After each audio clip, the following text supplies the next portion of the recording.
2017. And Ms. Vaughn, if you call roll, please. Thank you, Madam Chair. Chair Wiscombe? Here. Vice Chair Lodge?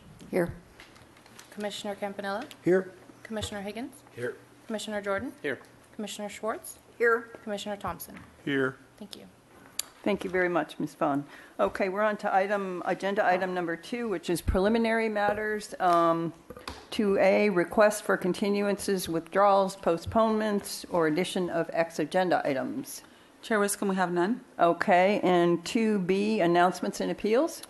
We did not receive, the Planning Commission action of April 5th was appealed to the City Council, and that's at 118 North Milpa Street, and that will be heard by the City Council on May 22nd. Okay, thank you, Ms. Galarte. Appreciate it. Okay, item 2C, which is review, consideration, and action on the following draft Planning Commission minutes and resolutions. And we have the minutes and the resolution from the April 5th, 2018 meeting. We can take the minutes Move first. to approve the minutes and the resolution. And the resolution together. Okay. Second. Okay, motion and a second. Any discussion? Okay, all in favor? Aye. And I will abstain from the item since I wasn't here. Okay, that takes care of 2C. Item 2D, public comment. Is there anyone here wanting to speak on an item that's not on the agenda? Okay, seeing no one, I will close general public comment, and we'll move on to section number 3, which is new items. The first one is 3A, which is the discretionary application of Robert and Madeline Towery, property owners, for an open yard modification, interior setback modification, and coastal development permit in the appealable jurisdiction of the city's coastal zone for proposed development at 2507 Mesa School Lane. Allison DeBusk will make the staff presentation. Great, thank you very much. Thank you, Madam Chair. As you mentioned, this is a request for an addition to an existing single-family residence located at 2507 Mesa School Lane. The project site is located in the West Mesa neighborhood. The property is 6,319 square feet and is developed with a one-story single-family residence. This is a view of the property from the street. The proposed project is an 810 square foot one-story addition, as well as a 400 square foot attached garage addition, resulting in a 2,223 square foot one-story structure. The project also includes abating violations that were identified in a zoning information report, including demolition of the unpermitted carport and storage space, and reduction in the height of the front fence. The applications required for the current project are an open yard modification, an interior setback modification, and a coastal development permit to allow the proposed development in the appealable jurisdiction of the coastal zone. Here's a basic site plan showing existing development on site. The areas highlighted in yellow are unpermitted improvements. And this is a site plan showing the proposed addition in salmon with the proposed garage in the lighter salmon color. The extension of the existing, the extension of the existing house towards the rear of the property reduces the open yard area that's provided by approximately 300 square feet. The project requires an open yard modification because the required 1,250 square feet of open yard area is not provided. Staff is supportive of the open yard modification because of the parcel's relatively small size and shallow depth of 60 feet at the deepest part of the lot.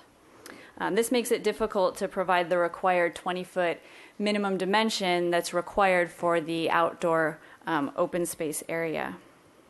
Additionally, the encroachment allows for a one-story addition to the house, which is in keeping with the scale of the neighborhood.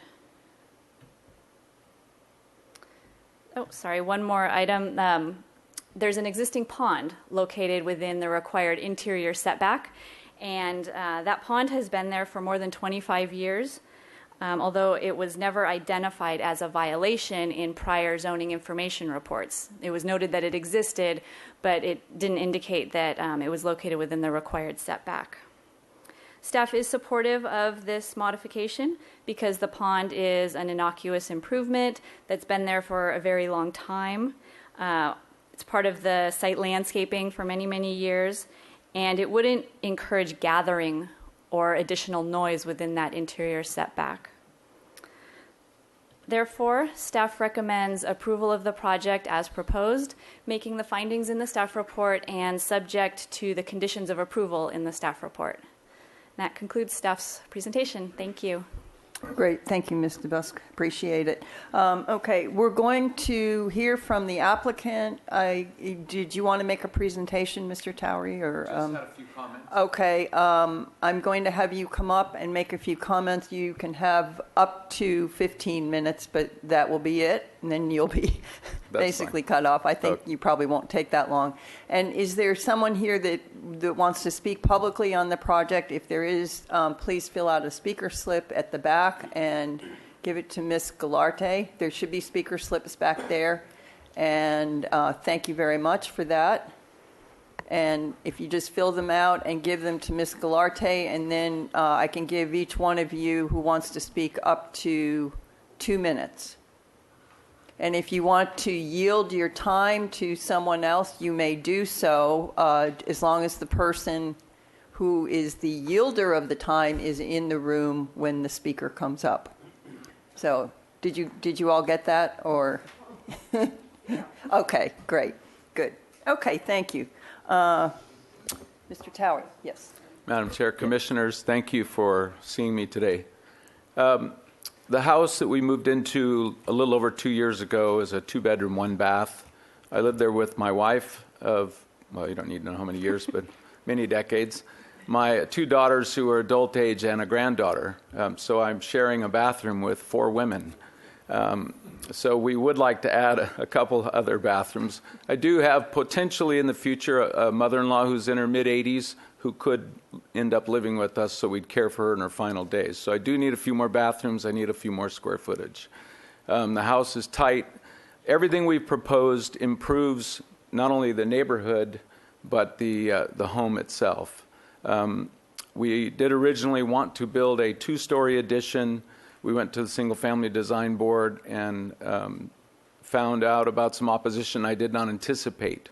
So everywhere I've lived, I'm a good neighbor. I've built or rebuilt 7 houses to date, and every one of my neighbors has always been very gracious and thankful for the improvements we've made everywhere we've been. So we always build and rebuild with our neighbors in mind, and one of the reasons I decided not to pursue the 2-story was because one of my neighbors was opposed to it, and so try to be a good neighbor. I think this project is a good project for the neighborhood. It's not an overbuild for the neighborhood.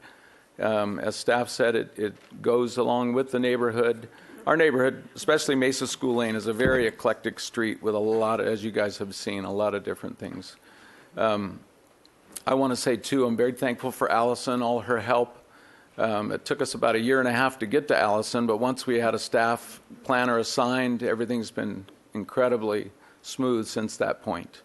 And just want to thank you for your time. I really don't have, if you have any questions, I'd love to answer them. Okay, thank you very much. We will stop this for the moment. Do any of my fellow commissioners have any questions of either staff or Mr. Towery before we move on? Okay, no one does. Thank you very much. Okay. I'm going to open this item up for public comment. We have 3 speakers here.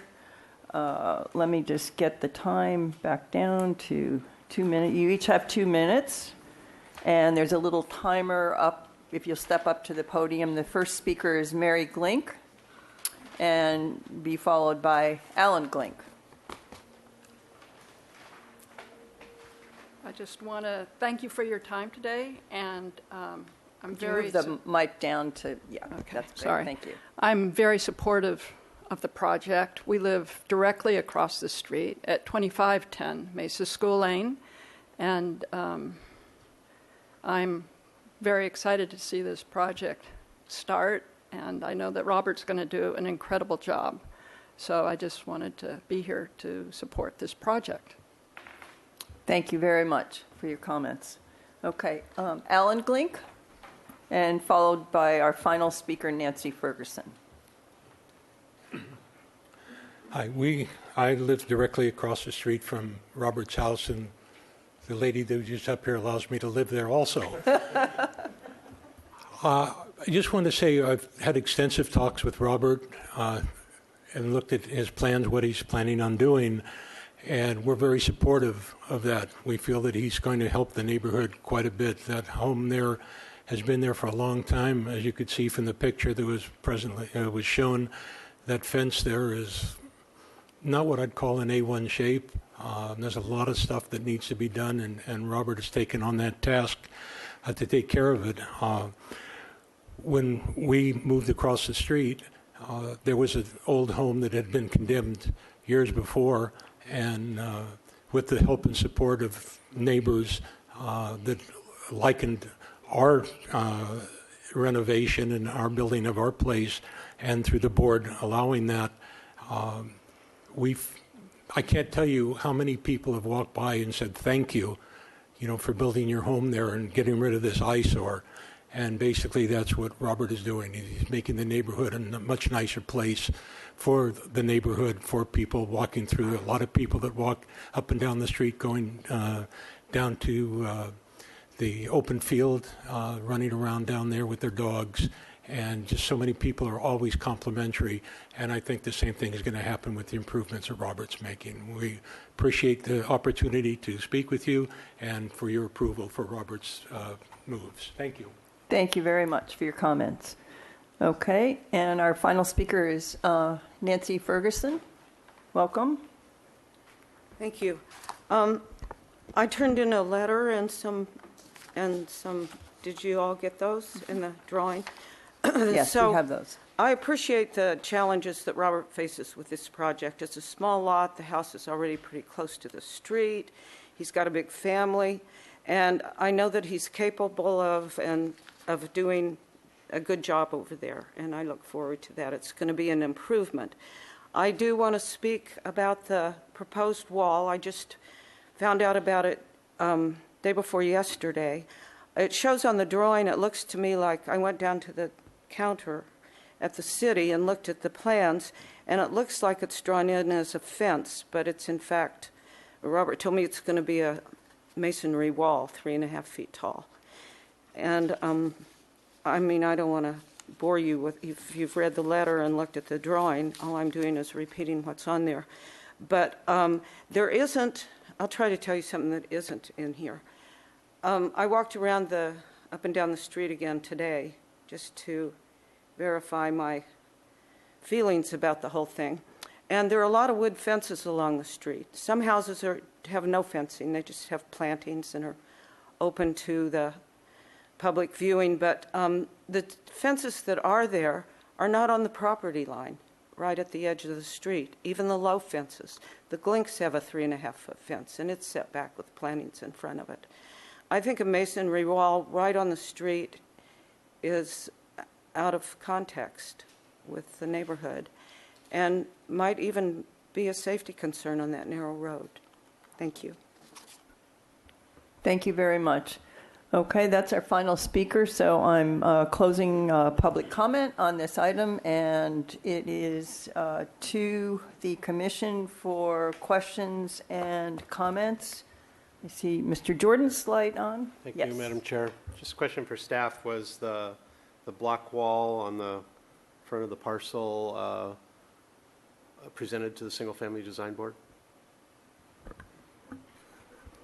Commissioner Jordan, the project that was presented to the Single Family Designer Review Board was for the second story addition. So this one doesn't require it? This project does not require their review, although that item was discussed by SFDB. I don't recall offhand. They didn't have specific comments. My recollection is that their concerns had more to do with making sure that there was no impact to the tree that remained in the front. And Okay. Robert might be able to So confirm that. from an approval standpoint, it doesn't require design review, and the height, location, and composition of the wall is within our allowances. Okay, thank you. Okay, Commissioner Campanella, yes. Thank you. Staff, if you could put up slide number 8, site plan proposed. Okay. Let's see, where the area is, the open yard area is decreasing from the 1,300 to 1,000. I guess my question there, either for staff or the applicant, is the necessity for that living area in going into the 1,300 square foot from your floor plan and what you're trying to achieve? What is the necessity to do that? Well, on the far left of the shallower portion that comes out right there, that's a bathroom for the bedroom on that far end of the house. Okay.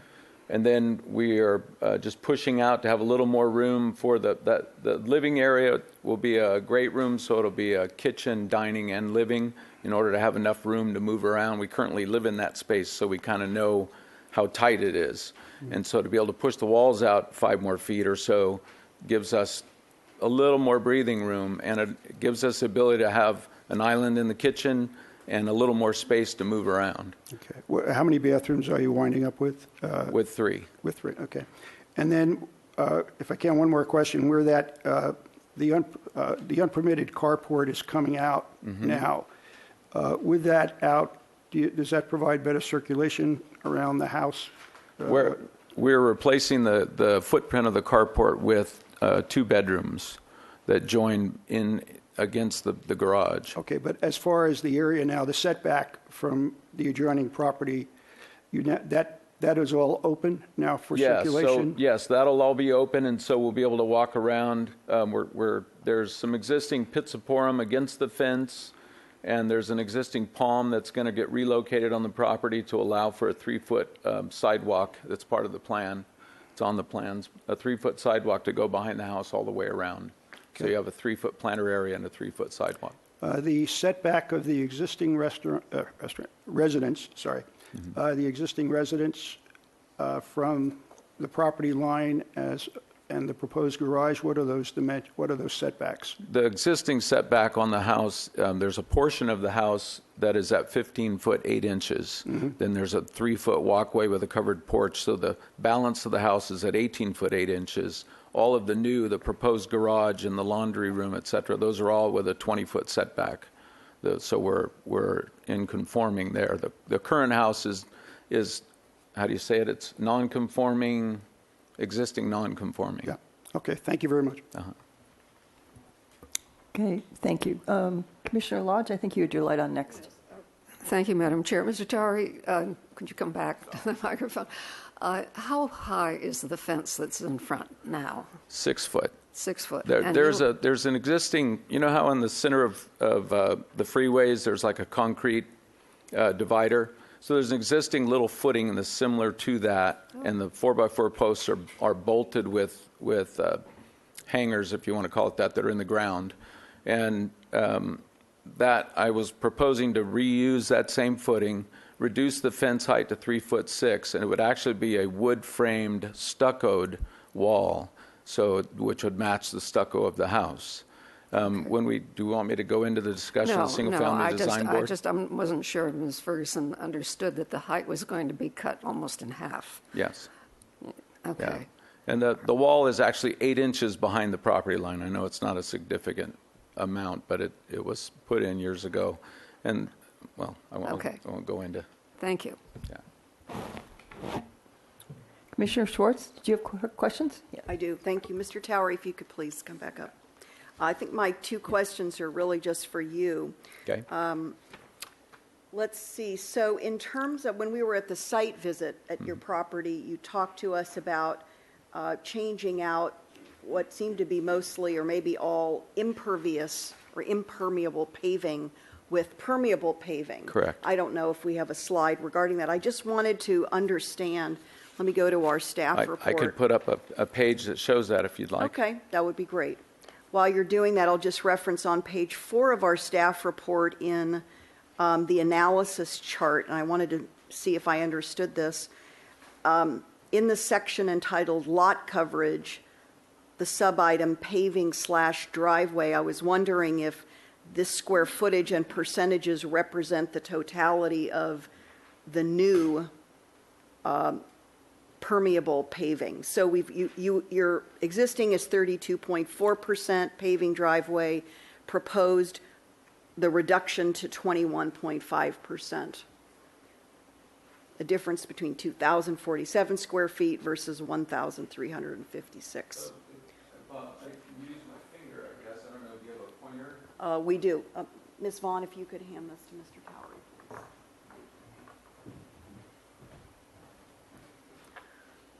So when we did can everybody hear me without the microphone? You'll need to stand and then just point up. Okay. If you press on the button, I'll use this microphone then. Okay. Our Tier 3 stormwater management, our civil engineer came back with a need for roughly 50 square feet of permeable to drain the property, but we have 800 proposed. I'll show you with the pointer. Here's the permeable driveway here. That's all permeable with the boundary around it, a concrete boundary, so it's all done according to the ICPI specifications. In the patio here, this area is all permeable as well, and there's a small permeable here at the base that catches the runoff from this sidewalk. There'll be an infiltration basin here and one over here that catch all the hardscape runoff that isn't directed into the permeable areas. So it only was required 21 square feet in this area, and there's about 400. And this area was 27 required, and again, there's about 400 or so. And so this area, and this area eliminated the existing driveway that curves in, as you saw the other morning. There's a lot of driveway, asphalt, and other impermeable surfaces, our impermeable patio. So adding the additional roof lines, decreasing the other, we are end up actually have a net reduction. Of paving, period. I mean, that's the 32.4%. Of impermeable paving, yes. Yeah, okay. Because it's not clear in our staff report what exactly constitutes or how to define this reduction of, 32.4% versus the 21.5. But I think you for round numbers, we Yeah. currently have about 1,800 feet of roofing.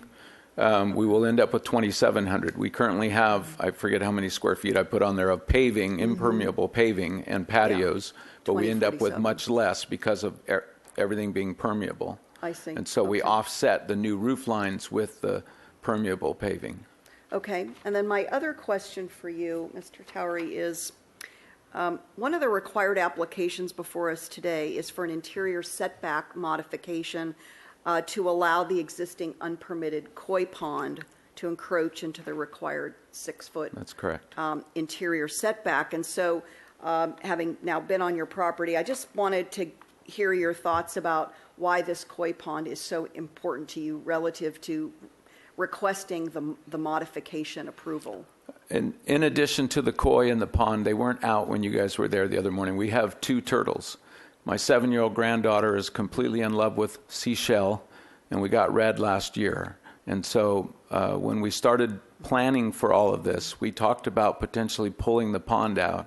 And through pleading and tears, my 7-year-old granddaughter said to me, "Papa, you can't take out this. Where's seashell going to go?" So the pond's been there since the 80s. There was a architect who did a addition that was approved with a coastal exclusion in 1991, and on that set of plans it put existing koi pond, and it was allowed then to stay, etc. It's been there through multiple homeowner changes. You heard the sound of the bubbling brook. We're going to change the flow. We're ripping out all that old lava rock and just having a much lower profile entry of water flowing in. The noise levels will even be lower, but they're just a soothing sound. My neighbor Laura behind me lives on Selrose, actually. I included her phone number on one of the letters to staff to say, please call her, because if she objects at all, then I can always put the inlet below grade, below water line. So you wouldn't even hear any water circulating. But it's more for my granddaughter. It's I'm the one that gets to clean it. I'm the one that gets to maintain it. It's often how it is with the parents of the adults, right? Yeah. So and so it sounds like now from what you just said, you're going to completely reconstruct or rebuild. I also didn't know, and I didn't see in the staff report, if there are any structural issues, leakage. No. Anything else. No, there's like no that, leakage. It's a thick gunite pond that's been there forever with no cracks, no leakage. It's pretty low maintenance except for removing the leaves and that sort of thing, cleaning the filter once in a while. But we're going to tear the coping off the top of it. That I don't know what it's called, the tree that was next to it, it gets removed. All that ivy gets removed. The patio will basically go right up to the top of and serve as part coping on the one side, and there'll be a rail there protecting kids from falling in or anything. So it's part of a landscape redesign. It'll be there, but yeah, it's. I don't know. Like she said, it's kind of innocuous in that sense. All right, thank you. Those are my questions. Here's the pointer. Okay, thank you. Actually, okay. I'll go to you. I have a question too, so you go ahead. Your question may be the same as mine. For Ms. DeBusk, if there's a reduction in the impervious surface and an increase in pervious, how do we get to Tier 3? My understanding was the tiers of you're increasing. You to answer that? Since I'm in coastal? Actually, I'd like Ms. DeBusk to answer that. I know that you know. Yeah. But I would like it to be in planarese. Commissioner Higgins, the project has changed since it came in originally. Originally, there was not as much permeable paving, but because it requires a coastal development permit, it does trigger Tier 3. There are 3 aspects to the Tier 3, and so by reducing the impermeable area, you only have to address the treatment. So it does reduce the requirement of the Tier 3, but it's still Tier 3. So the trigger is the regulatory trigger of a permit of this nature, really? Is that? That is correct, and the 500 square feet of change. Change. Right, removed or replaced impermeable area. Yeah, anything, roofing, driveway, anything. Okay, thanks. Thank you. Okay, thank you. I just had one question, and I'm not sure who this is for. Maybe Ms. DeBusk can answer it. In the conditions of approval, we talk about areas available for parking. That's a very narrow street, and when Commissioner Higgins and I were leaving the site the other day, there was a neighbor who was very concerned about access for construction vehicles and how that's going to be handled because there's not a lot of room for even 2 cars to get by. So can you, I'm looking at, I guess it's B5, all parking areas and access thereto shall be kept open and available in the manner in which it was designed and permitted. There is no parking on the street, but what does happen to these construction vehicles that potentially could cause problems for the neighbors? Chair Wiscombe, the condition that you are referring to, B5, is really intended for the long-term use, and it refers to keeping the garage available for the parking of 2 cars. In terms of construction impacts, we do have condition D2 that states that all construction vehicles, equipment, and storage shall be done on site. So it requires everything to be on the property and not in the... Where is that? Condition D2. Oh, D2. Okay. Page 3. Okay. Okay. And do you have, are you aware of this condition, and can you meet that condition that your construction vehicles will be parked on the site and with this 20-foot setback, and until I put the final landscaping in and the final driveway, permeable driveway, et cetera, there will be about a 35-foot wide area by 20-foot deep. It's enough to pull 4 vehicles or keep 4 vehicles behind the fence. I'm sure, I haven't got the requirement yet, but I'm sure there's a requirement for a fenced or a shielded fence in the front during construction. The only time I won't be able to do that is when we're pumping cement. There's no way to put a cement truck on the property. So the cement truck will have to be encroaching on one side of the street. There's no way to overcome that as far as I know. But in terms of like lumber drops, they'll be dropping on site. Any construction crews, I'll be doing a lot of the work myself, but any construction crews, they'll have to park either on Mesa or they'll have to park at your friend Dave's house, or they'll have to park next door. Todd and Patty, the Nelsons, have offered me some of their parking. They have a huge parking area at their lot is much larger. So I know that Nancy, especially because her driveway is across the street from mine, is concerned about, how we're going to ferry vehicles in and out and materials in and out, and whether people are going to be blocking the street or blocking her access to her driveway. I will make sure that does not happen. I mean, again, this is my 7th, 8th house that I've done. I've been a part of thousands of houses being built. I'm in the construction industry. And I know, a lot of people like the not in my backyard kind of thing. They'll build their house and then not let anyone else. I'm a very concerned neighbor. I hope that my reduction from 2-story to single-story to prove that I want to be a good neighbor reflects that.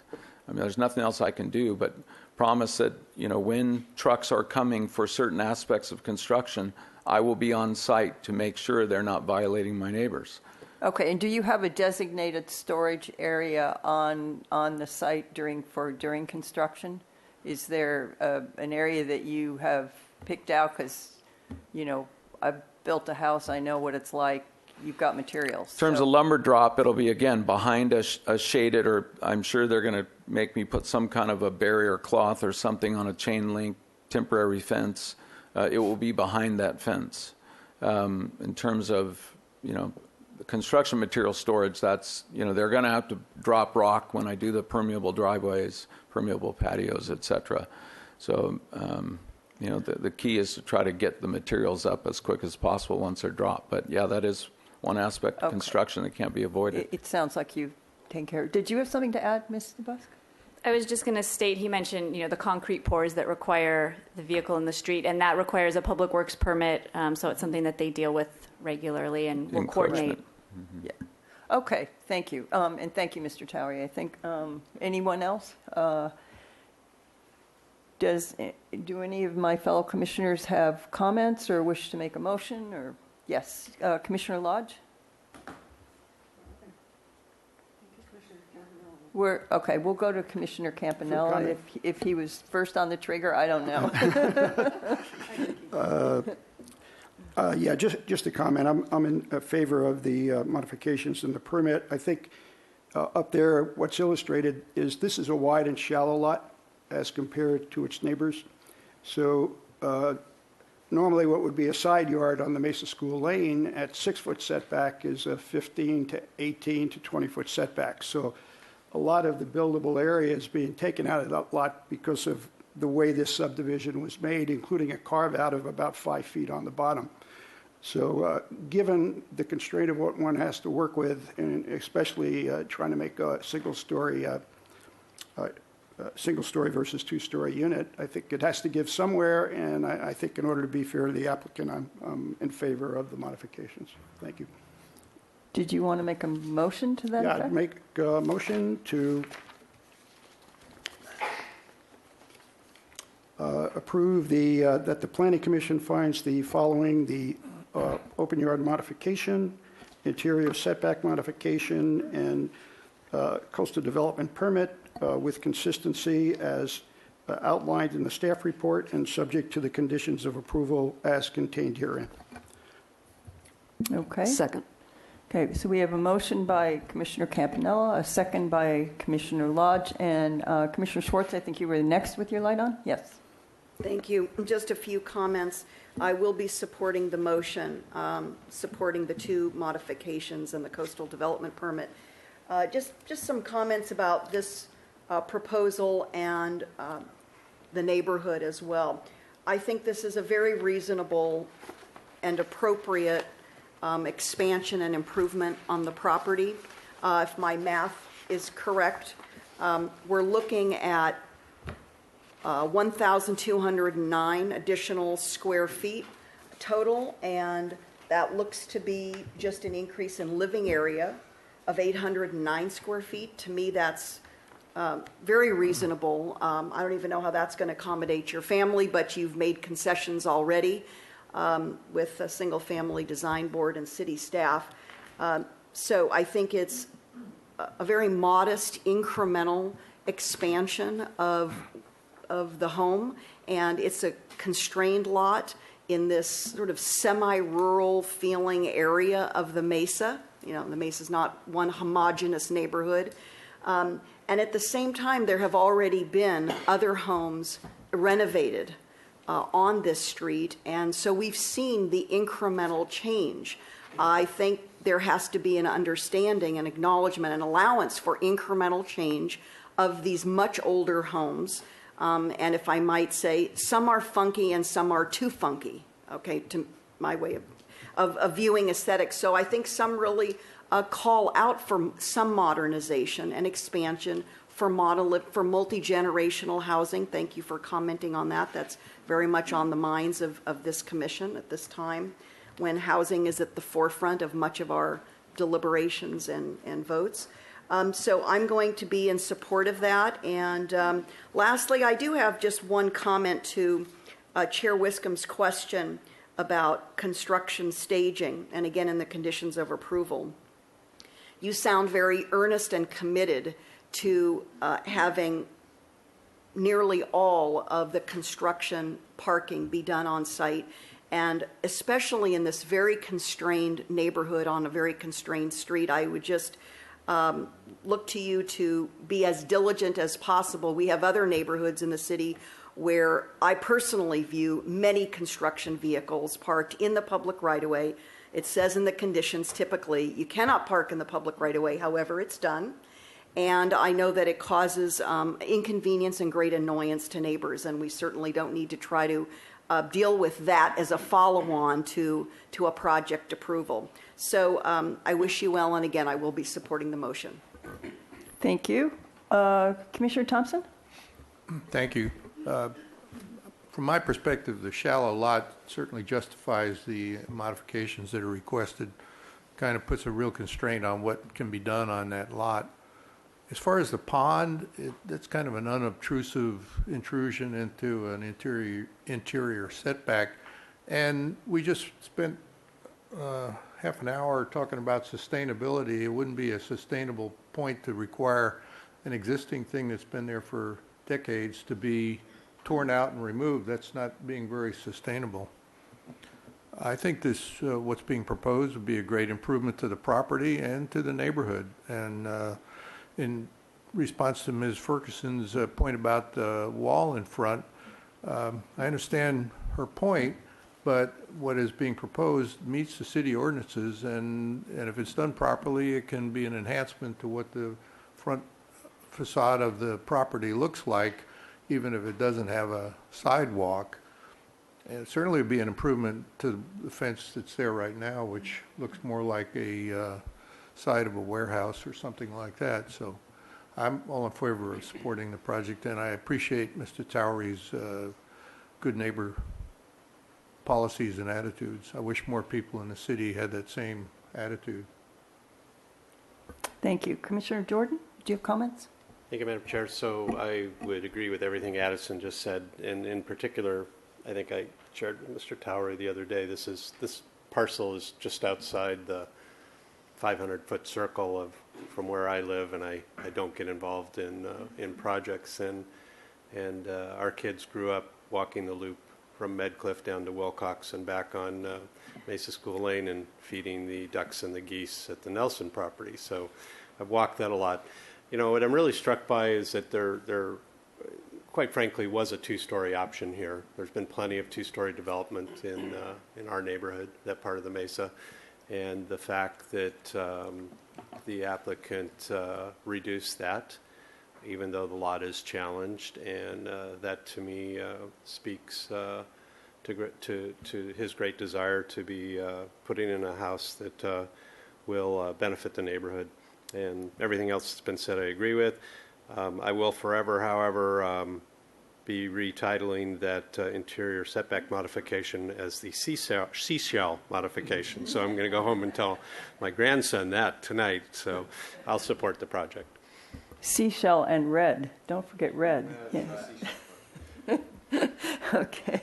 Thank you all. I also support the motion, and I echo Commissioner Jordan's comments. I think it's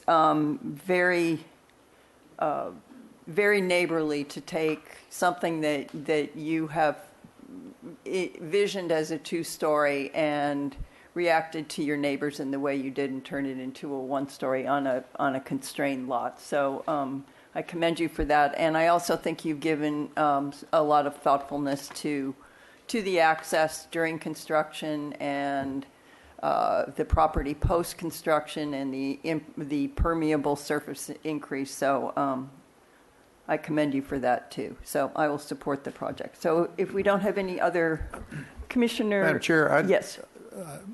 Has nothing to do with the motion, but Mr. Towery, could you come up for a minute?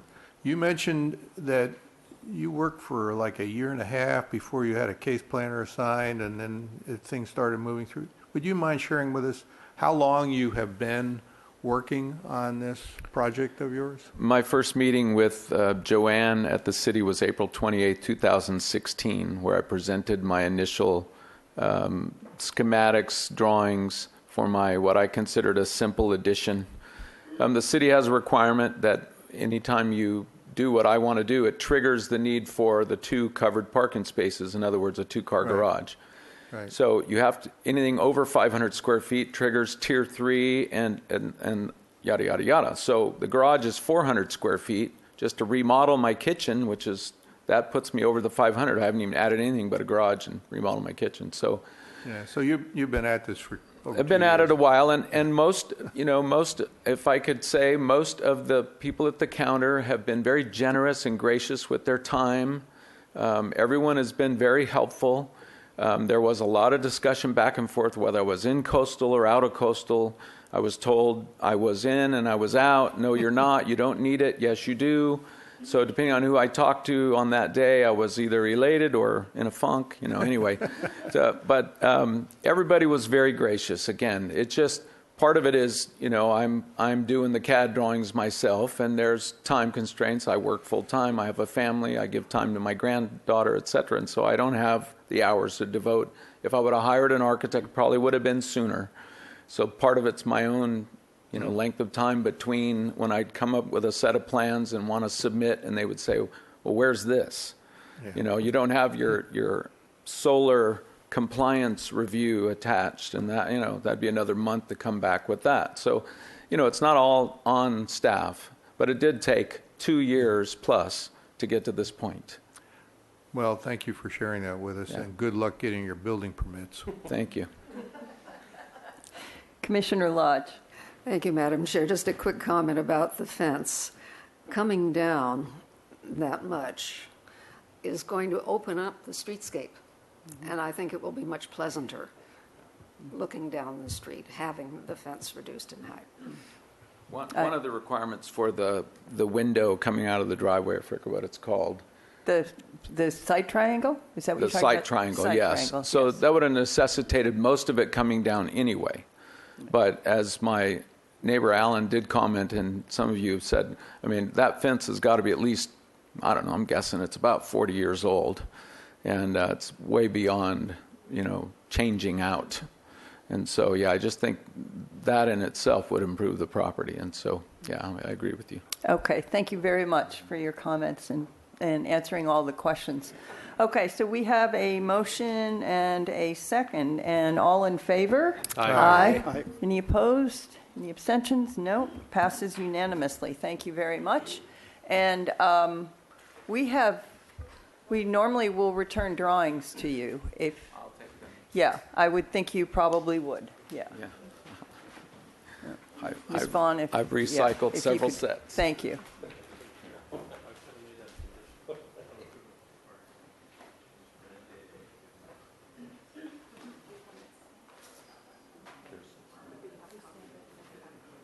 Okay, so you have a copy. Do you need any more?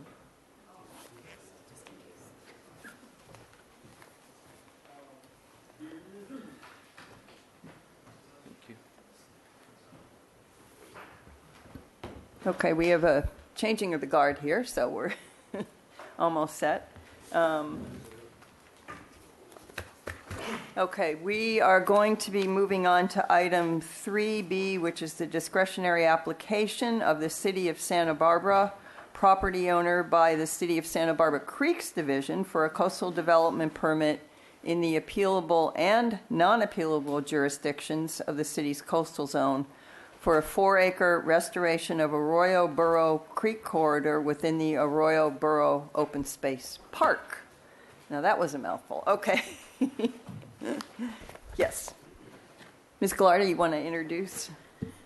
Yes, thank you, Chair Wiscombe. Ms. Arciniega will be doing the staff presentation, and we do have staff from Parks and Creeks available. Thank you.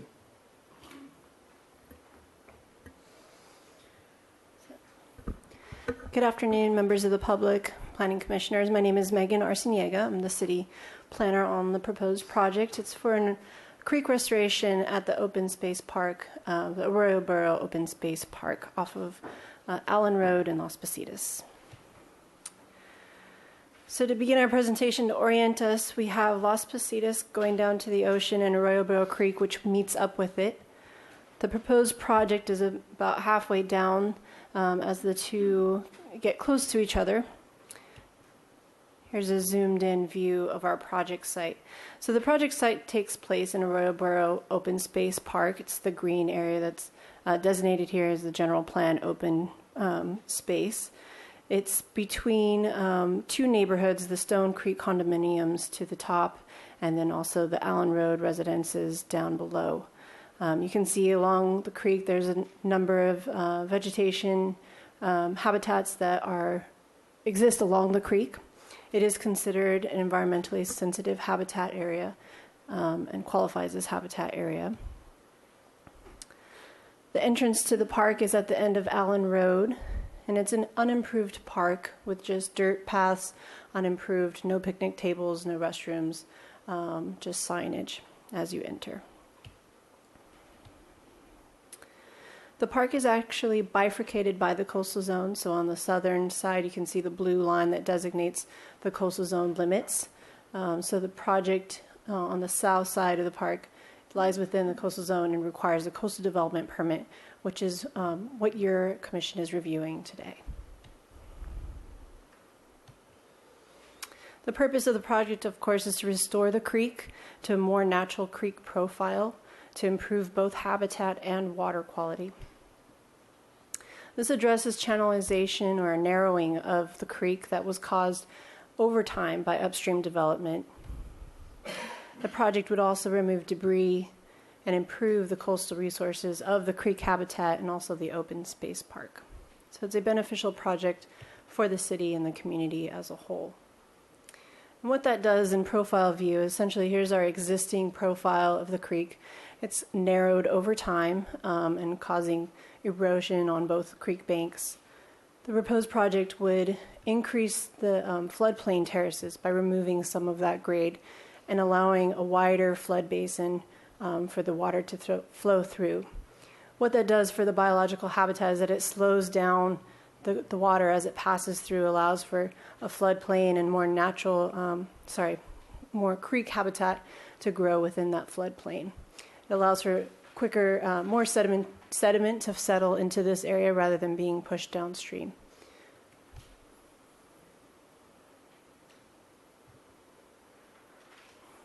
So here's an overview of the proposed project. It's broken up into 9 project areas just for construction purposes and having 9 zones.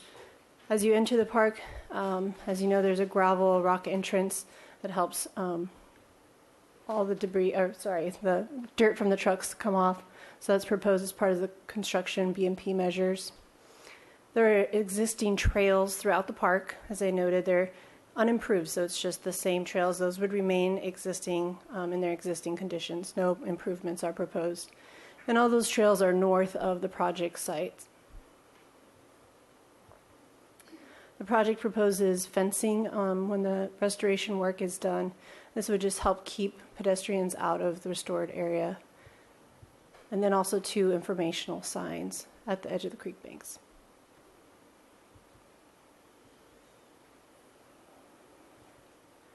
So the project scope includes 1,400 linear feet of restoration, the new floodplain terraces that require about 13,000 cubic yards of grading. 12,600 of that would be exported and taken off site.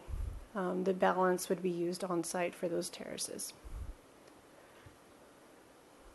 The project does include tree removal, so we have 1 sycamore and 9 eucalyptus trees that would be removed, as well as 52 willow trees that would be initially removed, but then also reused on site as stakes. So we can kind of show you that. So willows are a hardy species that regrow quite easily in the creek habitat. So as those willows are taken out, they'll be repurposed. They'll be broken down into large cuttings, or we call stakes, and implanted into the creek bed itself. Those will sprout into trees. In addition to the stakes, they will also repurpose the root balls and relocate those to also sprout into the creek bank. And that provides a good amount of stabilization for the base of those creek slopes.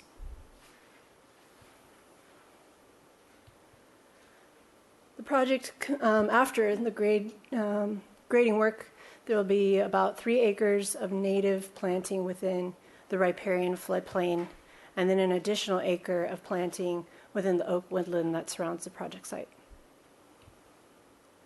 Be 7,500 plants total, which includes 550 trees, and that's not including the willow stakes and root balls that would also be utilized. The project is estimated to take about 5 months. The Creeks would like to conduct this work in the dry season for both ease of construction, but also because of permit requirements from Fish and Wildlife and Regional Water Quality Control Board. 3 months of this would be taken up for the heavy equipment and grading. The remaining 2 months would be used for the landscaping installation. And then after installing the signage and all the landscaping, there is a restoration and maintenance plan that goes on for about 5 years, in which the project applicant reports to the permit parties like the Regional Water Quality Control Board and also Fish and Game.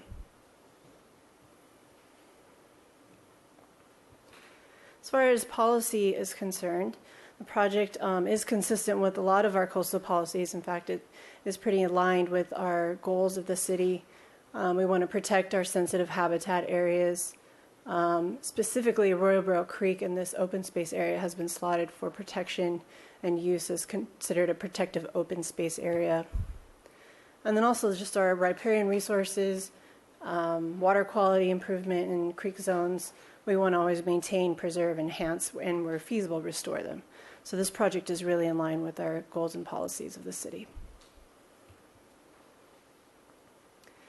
Environmental review is an important aspect of this project, as it does deal with some sensitive habitat areas, a number of plant species, a number of animals on site, or potential. However, we do feel the project qualifies for categorical exemptions under three different categories: 15333 for small habitat restoration projects, 15301 for existing facilities, which also includes minor alteration to topographic features such as wildlife habitat areas and stream channels. And then also Class 7 regulatory agencies for protection of natural resources.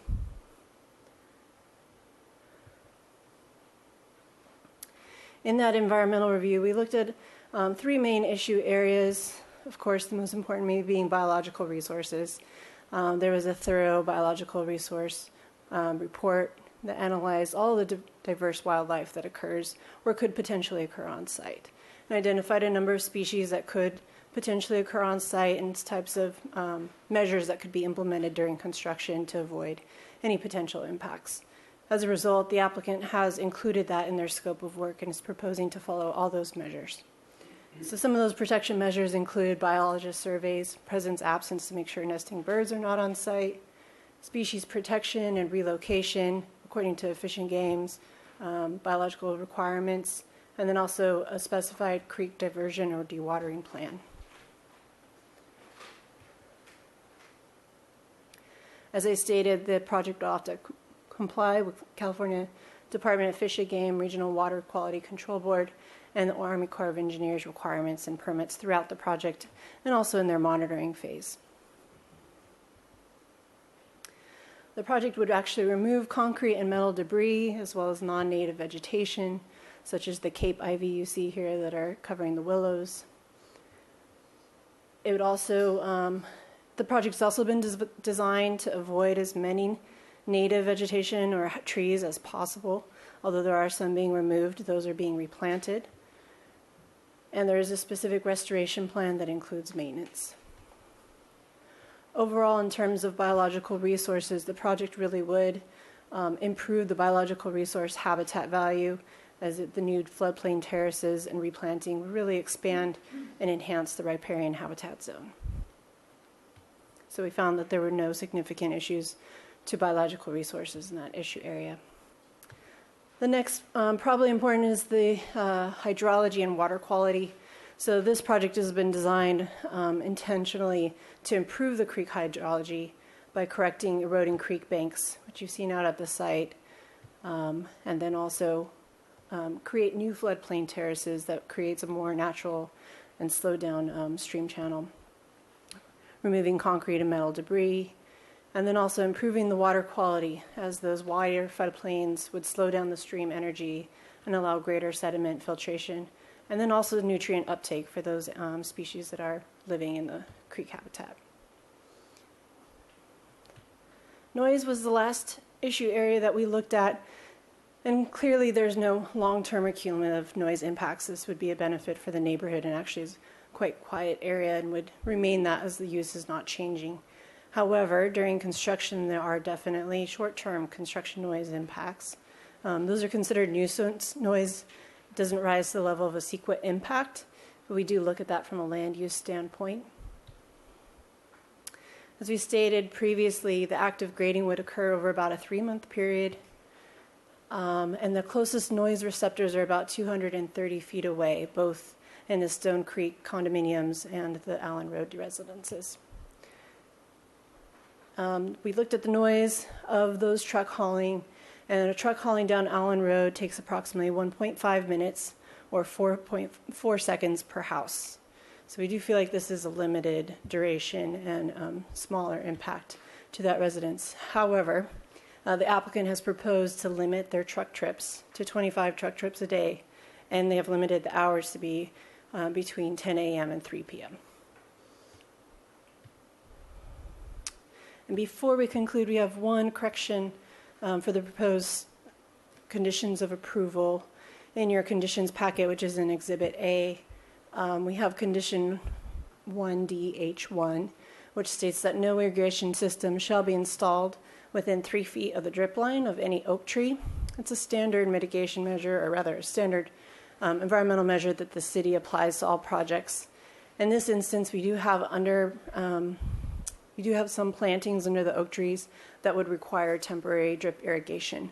So we are allowing, and we've reviewed that temporary drip irrigation to establish those plantings would be acceptable. So staff proposes to amend the condition as shown. In conclusion, the project is part of several recent restoration and water quality improvement projects undertaken in the Arroyo Burro watershed, and is aligned with the intended use of the property as a passive open space when acquired as a city park, and would ultimately improve the creek and our city coastal resources. So staff recommends that your Planning Commission make the required coastal development permit findings and approve the permit subject to the conditions of approval as amended in Exhibit A. Thank you, Ms. Arciniega. Okay, so is there anyone here from the public to speak on this item? Okay, seeing no one, I will close public comment, and it's to the commission for questions and deliberation. Chair Wiscombe? Yes. To the applicant? Yeah. Oh, I'm sorry. Are you making a presentation too? I thought you were here to answer questions. Ms. Markey, come on up. I'm very sorry. I didn't mean to bypass you. I thought you were just going to make. You can go to the staff desk and sit, or whatever, wherever you're comfortable.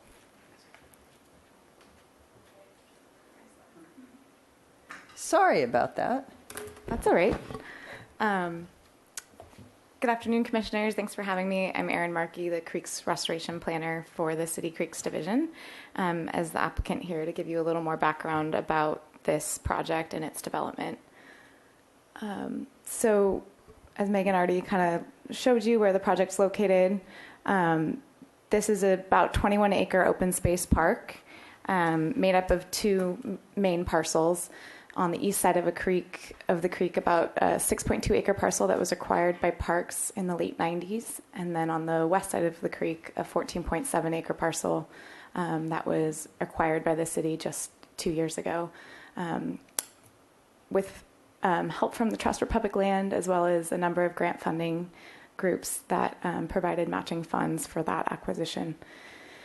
And as part of that, there was a conservation easement placed on the property in perpetuity, granted to those grant funding partners. And that conservation easement defines what uses and future development is allowed on the property, and basically protects the property into the future to disallow anything that would impair the conservation values of the site. Although it explicitly allows for creek restoration to happen. And a major goal of the acquisition for the Creeks Division was to, in the future, implement this restoration effort. The property contains about 1,700 feet of creek frontage and provides a real opportunity to improve the watershed habitat. So just to give a little background on some of the community outreach that's happened over the last several years, we've been working on this project shortly after we acquired the property, so almost 2 years now. And in September of 2016, as part of the annual Creek Week activities, the Santa Barbara Urban Creeks Council hosted a community event out at the site to talk about the watershed and specifically restoration opportunities for this property. In addition, prior to the development of designs on our end, working with our consultants, we held 2 meetings in October of 2016 with both stakeholder environmental groups and neighboring residents and property owners to discuss their ideas of what they might want to see included in a future restoration project, but also discuss long-term park maintenance plans. And then in May of last year, after some extensive survey work and hydrologic modeling by our engineers, we had preliminary draft plans that we then took back to the public, held another round of stakeholder and community meetings to discuss those plans and solicit feedback, and additionally took those designs at that phase to the Creeks Advisory Committee and the Parks and Rec Commission that July. So Megan actually did a great job covering kind of the goals of the project. I have a few other pictures just to kind of illustrate some of the existing issues out there that the project hopes to remediate. So she talked about the kind of channelization of the creek. It's not channelized in the sense that it's lined with concrete, but the bed of the channel has downcut, or what we call incised, due to upstream development. And so as part of that, you often end up with steep vertical eroded creek banks. As the channel downcuts, the toe destabilizes. That leads to undercutting of the bank. And this is a section at the upper end of the project site where there's about 100 feet of near vertical bank. It's a source of sediment downstream. It lacks any true riparian cover that can shade the creek and provide habitat. So that would be addressed as part of the project. In addition, that incision limits access to what naturally would have been the floodplain. In most places, the creek bed is about 15 feet below the upper top of bank. So again, we'll be restoring that to provide floodplain habitat. Pipe and wire revetment, as well as concrete debris, will be removed. There's a number of non-native species that we're targeting, including arundo, Cape ivy, and eucalyptus trees down within the riparian zone. And this was just for me to illustrate kind of the benefit of that floodplain habitat. The upper examples illustrates somewhat the existing conditions based on our engineers' hydraulic modeling. In this illustration, it shows the 100-year flood actually coming out over this upper creek bank. From our engineers' modeling, the current conditions, even on a 100-year storm event, we are not having flood flows access up here. So we're even further incised from what this illustration shows. But basically, we'll be coming in and adjacent to the existing low-flow channel, we'll be creating these wide, shallow floodplain terraces. They'll be about 3 to 5 feet above the existing low-flow channel, accessed on approximately a 2-year storm event, so a fairly regular storm event, to allow for that spreading out and sinking in of flood flows, as well as dropping out of sediment and treatment of water quality issues.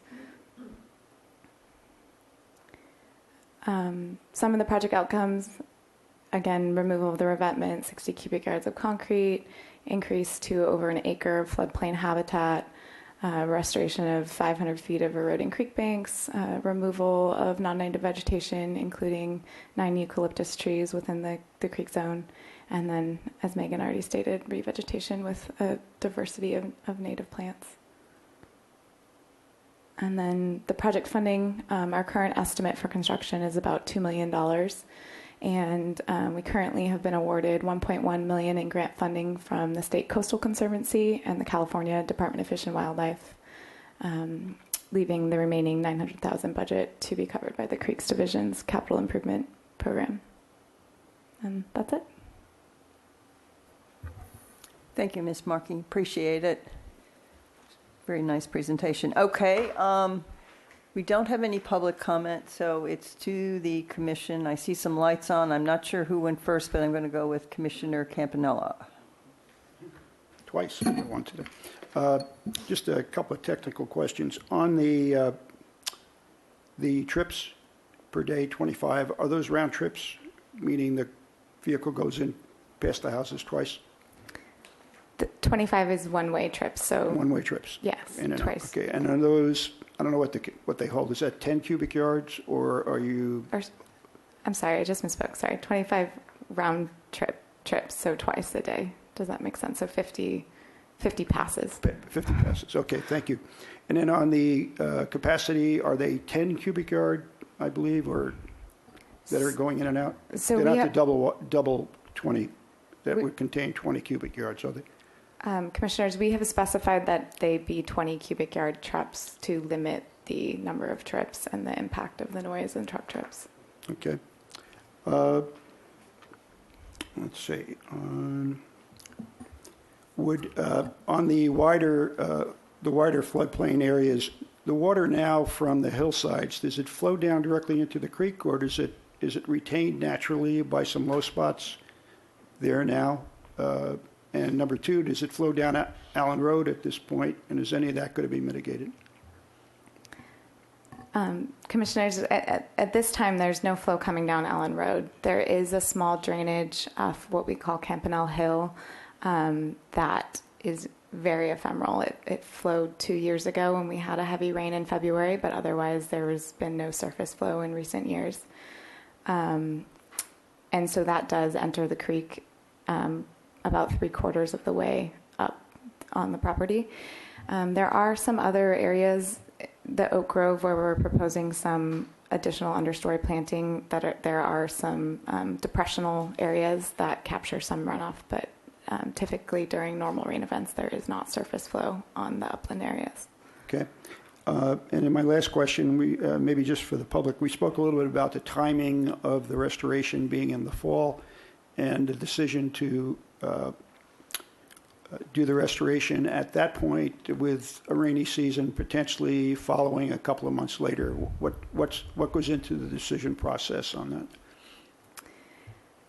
Commissioners, there's a number of constraints on these types of projects when we're working in this sensitive creek habitat area. As Megan mentioned, a number of the other state and federal agencies that we are required to get permits from limit the construction window to the dry season, so that they limit it to the dry season, but also to avoid nesting bird season. So nesting bird season typically goes through July, sometimes can even go into August, so that's kind of the limit on our start date. And the Water Board has a hard stop on the end date of construction where we have to be completely out of the creek by November 1st. So typically in this project, we plan to have the heavy grading done hopefully within those floodplain areas by October 1st or 15th in order to seed and stabilize and have everything temporarily protected before that well before the November 1st date, because we actually want to get those seeded areas irrigated and start to get roots growing before we have any chance of storm events. Okay, Commissioner Thompson? Thank you. I'd like to follow up on Commissioner Campanella's question. I had the same question. You're proposing to export over 12,000 cubic yards, and if you use a normal dump truck, which would haul 10 and 25 trips a day, that's 10 weeks worth of hauling on Allen Road. If you were able to double that up with double trucks to 20 cubic yards, it's still a lot, and that increases the impact on Allen Road because of the increased load weight. So I know you're conditioned to notify everybody in writing, but are you planning to have any meetings with the residents that are going to be impacted like that? In other words, call together a community meeting someplace down there and explain to them what's going to go on and who they can talk to if things get out of hand and so forth? Commissioners, yes, that's a great question. We've had a few community meetings actually I know at the you park have with had. the I'm neighbors. talking about Yes. before you start hauling for 2 months, these huge export loads down their road. Yes, we do plan to have a community meeting before construction starts, within a few weeks of construction starting, just to let the neighbors know again and be able to answer any questions that they have. We also mail out our own postcards from the Creeks Division with our contact information for additional information about when the project's going to get started. If there are questions, people can follow up with us. And I presume, as with other projects, you'll have that posted at the project site as to who they can call, because they're going to lose the postcard. Yeah, we also always put a big poster up at the entrance or of a construction site as well, with all the contact information for folks to be able to reach us. Well, I'm all in favor of remediating that creek, but I'm also very concerned about the impact on the Allen Road residents with that amount of export going down there. And my final question about the export is, where are you going to take it to? We seem to be running out of locations for export after the Montecito mud floods.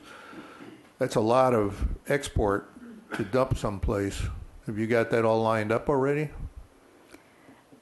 So the export location has not been predetermined. It's up to the contractor to decide, and it's in our specifications that it must be pre-approved by city staff, whatever location they just Maybe someplace in Arizona? Okay, so that's still on the to-do list. You've got to figure out where you're going to take all that. Correct. We're leaving it in the bid materials as on the contractor to determine with our approval. Okay, thank you. Commissioner Higgins. Thank you. So on that note, what study was done at all to help or try to attempt to balance the site so there wasn't the export? Is that just counterintuitive completely, or is there a way to cut that in half? I assume that's going to be a pretty hefty cost, especially now given the limited locations that are accepting material. Commissioner Higgins, that's a great question. typically on these types of projects try to find ways to keep our export and import as close to zero as possible. We looked extensively at opportunities to lose fill on site, and given the constraints of the site with the Campanile drainage that comes off that hill and not wanting to put fill anywhere near that kind of alluvial existing floodplain, we just did not find a good opportunity to lose fill on site for this project. Okay, I have an indirect question as to this project, and maybe you could just indulge me for a minute. We heard this project before. Did it come to us in the past, or was it went to the Parks Committee when it was acquired? There was a public hearing or notice about this acquisition and pending project, correct? So sometimes I show my cards here in terms of like my interest with the planning department and wanting to move things along a little faster. So I'll show those cards today here. Is there not a way that you could have expedited this project so that it didn't require a hearing before us? Is there not a mechanism in our state's constitution that exempts public agencies from some of these procedures? I realize not all of them. You're not exempt from CEQA, and if you're in the coastal zone, you have those procedures. But given the amount of outreach you've done, and given the amount of homework you've done, and given the quality of the project and the benefits, it just seems to me that it's adding some time and some cost to something that is really kind of a foregone conclusion. You guys in your department are always doing great work, and crossing all your T's and coming to the hearing knowing where all the what all the answers are to our questions. So is there no such procedure that would have allowed you to have a noticed item that somebody could have then requested the hearing, or any other way to exempt you from this procedure? And I won't put our fill-in city attorney on the spot. I was hoping to really catch Mr. Vincent off guard with that one. But anybody that wants to take a stab at that. I don't believe that we could be exempted from the coastal development permit. That's what brought this project to have to come all the way through the Planning Commission. Even though some of it is not in the coastal zone. Right, but the portion that is triggered the coastal development permit. So in general, though, like that sort of approach to city-related projects, and this is the indirect part of this, if there's another mechanism that expedites the project through a system that doesn't require a trip to the Planning Commission, which some people sort of think is a trip to the dentist, you could allocate other resources to other long-range projects, right? That'd be correct. Theoretically, if we weren't in the coastal zone on this particular one, correct. Or there was a procedure to have a post a noticed project that somebody could have then said, I want a hearing, requested it. Well, if it didn't need a coastal development permit, it would basically be a grading permit, and it would have probably been design review and then a trip to the building department. So in light of, though, what I was looking for on the front end is when there was the acquisition of the property, and that required some form of a hearing, I think through the Parks Commission, could that have not have been a more elaborate discussion of the project, and that qualified or sort of took care of the coastal development permit proceedings? Madam Chair, Commissioner Higgins, I'm Cameron Benson. I'm the City Creeks Division Manager.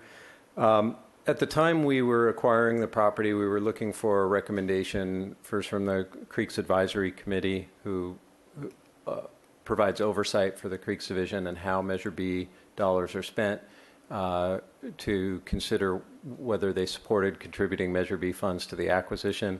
Parks and Recreation Commission met to consider what does it mean to the city to add an additional 15-acre open space park to the city, and we have to consider the long-term consequences of that in terms of ongoing maintenance and management of a new park facility. all of the Creeks Division projects go through the same process that anybody applying to the city to do some work does. And I think the theory behind that's not only that's what our municipal code requires, but that there is an added benefit to a project to go through those processes to make sure that it's consistent with our rules and regulations that we set up for everyone else in the city. We have aesthetic interests as well as, in this case, environmental interests. But in addition to the city permitting, and in this case, coming in for a coastal development permit, the Planning Commission is essentially acting as the California Coastal Commission, or with delegated authority from the Coastal Commission to issue this coastal development permit. But because we're in such a sensitive area, I mean, we've got perennial water in the creek, we've got environmentally sensitive habitat area, so we're looking at permitting from 6 or 7 different agencies. We have the California Department of Fish and Wildlife, we have the Regional Water Quality Control Board, Coastal Commission, Army Corps of Engineers, and we've got to go through all of those permitting processes. And that takes some time, and we can't do that just at the acquisition stage because we've got to do all the studies and the technical studies, the hydrology, and engineering analysis to ensure that we're not going to flood the area with our design. And we have to have our design in order to work through the permitting agencies. Yeah, I understand. So you didn't have the design at the time you acquired it.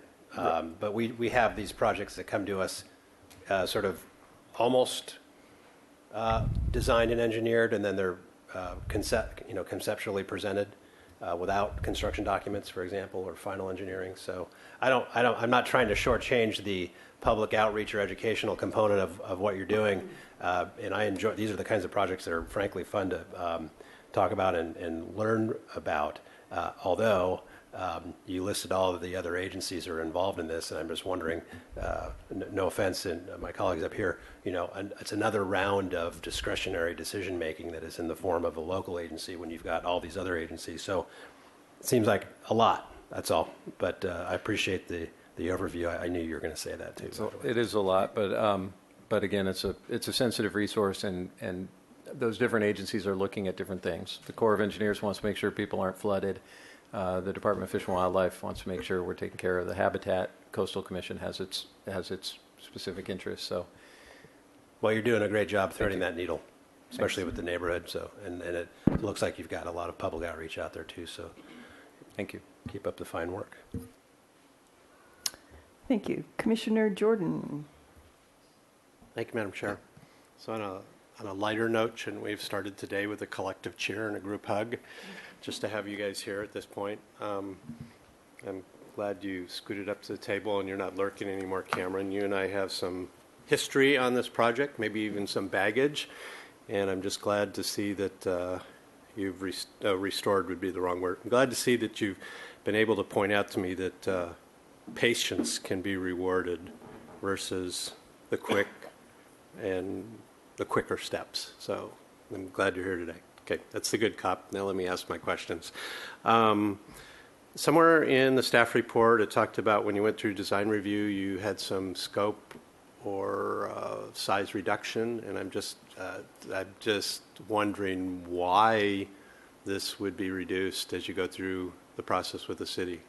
What did we lose, and will there be a phase 2 that we get to come back after you replenish your coffers a bit in a few years, or? Commissioners, I can answer that.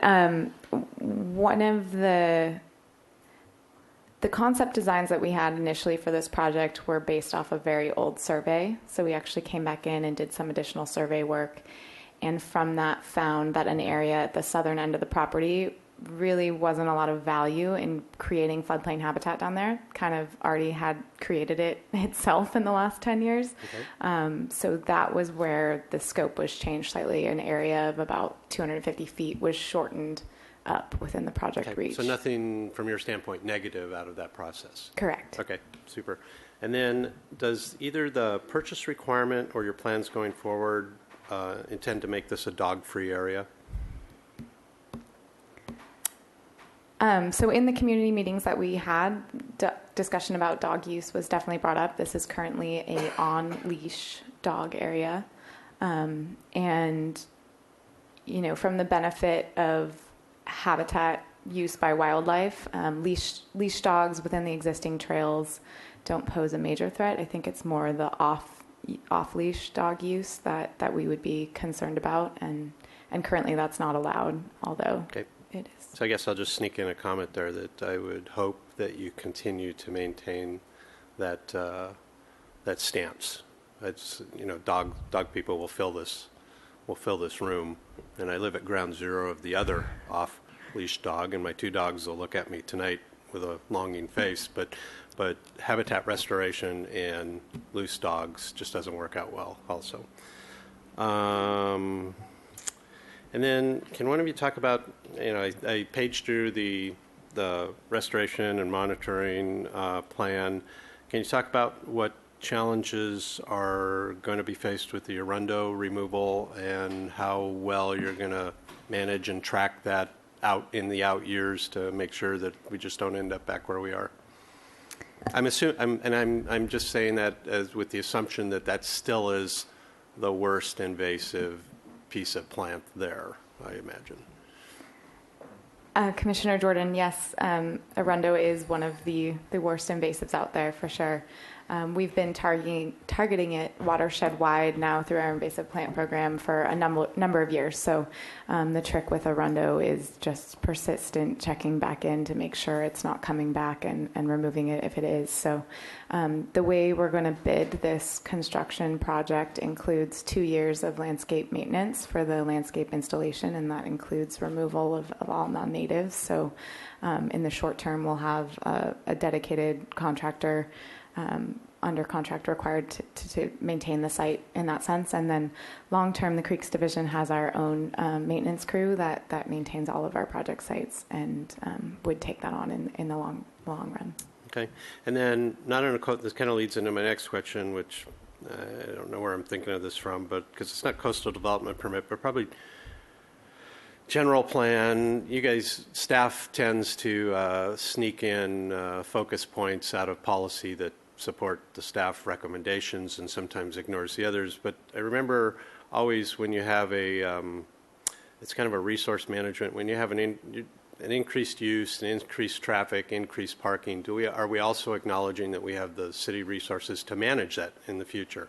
That might be more of a general plan bullet point than this, but certainly I can see that as the word gets out and it's a destination of choice, that you will have all of those things. You will have increased use, parking issues, traffic issues there, and maintenance issues, ongoing maintenance issues after you run out of the contractor time. But are we positioned to be able to handle those in the future?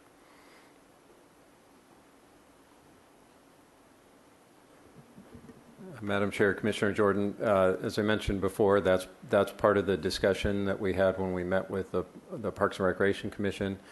In terms of this restoration area in the riparian zone, the Creeks Division, when we come in and do a restoration project in an area, we will continue to maintain that restoration project. What we've seen in the 20-year history of the Creeks Division is unlike a lot of infrastructure projects where you put it in and your maintenance costs rise over time, what we see is our maintenance costs are higher in the beginning on these restoration projects, and then they drop off over time as those native plants become established. We have less competing invasive plants and things like that. So, but the Creeks Division is committed, and because we have a dedicated source of funding, we will commit funding in our budget after that 2-year period to continue to maintain the area. In terms of some of the things like parking, we've done an extensive amount of outreach. At this time, all of the stakeholders that we've met with and members of the public and the neighbors have leaned towards not putting any additional parking in the area and just utilizing the available street parking. But that is an adaptive management thing that we'll have to look at over time. If that starts to become a problem on the street, then the conservation easement that was mentioned in the presentation does allow for a limited area of the property to be used for for parking, and that can be done. And there in the are future. some lessons to be learned there from Douglas Family Preserve. When it was that's an entry with a broad expanse behind the houses. This is a narrow entry that then goes narrow that way. But I'd encourage you to even look into establishing a quiet zone along the end of Allen Road so that people are notified that when they're getting out of their cars, getting their dogs ready, whatever, hanging out and talking, that it's posted like we do down at the end of Medcliff, that it's a quiet zone, and you should be courteous to those people that you're parked in front of when you're visiting this area. And then I looked through the conditions a couple times, but I can't find the usual condition that requires you to stage and park on site. Is that missing for a reason, or so? If staff wants to look through and tell me I'm overlooking that, but I would presume, given the intensity of this project down that road, that you should be planning to stage and do all your parking on the project site and not on the public right-of-way. So you guys can look for that and let me know. So Yeah, all parking and construction equipment will be on site. There's 2 different staging areas shown on the plans to accommodate. It's usually That'll be a requirement. paragraph in the conditions, and it might be missing, might be there that I didn't see it. I think it's also a requirement of the standard specs from Condition E5 gets to it, but we could certainly expand on it. Where staging area, page 7 of 13. I'll look back and catch up with that. And then I had the same question on the impact of of all the hauling up and down Allen Road. That's a dead-end road, and I'll just sneak in a comment on that. On the 2 conditions that have to do with notifying, it's E1, and then if you changed anything, it's E4. I'd like to ask you guys both the community development mailing, that's the blank envelope with the blah blah letter inside, and the Creek's nice postcards, that you commit to mailing to every parcel that accesses off Allen Road from Cliff Drive. And so just forget the 300-foot radius. Just that anybody that's got to drive up or down Allen Road for whatever reason to get to their house is going to get notified of the pending project. Okay? Thank you, Madam Chair. Madam Chair and Commissioner Jordan, we can definitely commit to that. I know we've done that with our postcard mailings for all of the community meetings we had. We didn't just limit it to the 300 or 500 foot radius, and this is going to be the most hauling we've ever done off site before. We generally do try to lose all of that material on site in a project if we can. We looked at a broad range of options. I also note that what we're hauling off site is significantly less than what was approved to be hauled off site when the subdivision project was approved by the city in that location. Okay. B, so I'm looking at that E5. There's generally a paragraph that's much bigger that has to do with construction parking that mandates, it's a template paragraph, and it just seems to be missing too. We will add it. Okay. Thank you. Thank you, Madam Chair. Thank you, Commissioner Jordan. Commissioner Schwartz?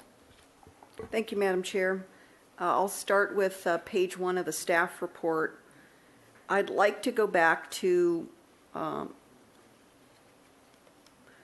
talk and ask you a little bit more about the exporting of the soil. Actually, before we get to soil, I'm not clear from this in the second paragraph on page 1 of the staff report. So tell me a little bit more about how you're going to manage and transport the metal and concrete versus the soil. I'm not clear from the language in the staff report. Could you elaborate on that? We have tonnage of the soil, but not metal and concrete from what I can see here. Yeah, the Chair and Commissioner Schwartz, the concrete we've estimated to be about 60 cubic yards, just based on visual surface inspections, and that will all be recycled off-site by the contractor, as will the pipe and wire metal revetment. So that's part of the transport off-site That's separate from the 12,600 cubic yards of soil that also you're looking to transport off-site. Correct. So it's the a 60, fairly okay. small amount, though. I thought I heard in response to one of the commissioner's questions that you mentioned that the city contractor would identify and approve with the city the location or locations for the delivery, kind of the destination for the transporting. Is it only the city that would be approving that site, or do you need to coordinate that with the other permit issuers? So I see we have the city, we have Army Corps of Engineers, Department of Fish and Wildlife, Regional Water Quality Board. Are they involved, the other three involved at all with this issue of what and where we transport off-site? I can say officially no. The Army Corps of Engineers was curious and asked as part of our application and our communication with them, but they were comfortable with us approving to essentially ensure that we weren't sending it to fill in any off-site wetlands elsewhere. Okay. All right. Along those lines, if in light of the pressures from the Montecito events, and I think Commissioner Thompson was alluding to this, there now are limited numbers of official kind of sanctioned sites for transporting and receiving of various types of materials. And so if in fact, given that many of them have now been closed off to the county because they are full given their capacity from what happened in Montecito, if your timeline has to change because we can't find accepting sites as soon as you would like, does that do anything else to push this into another timeline, like a year delay or anything like that? And if so, would that jeopardize any of our funding, our permitting? July is just 2 months away, and so if we can't find an accepting site, receiving site.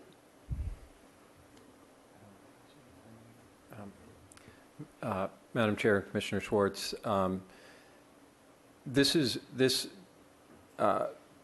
putting this kind of requirement into the bid specifications where the contractor identifies the site is not unusual.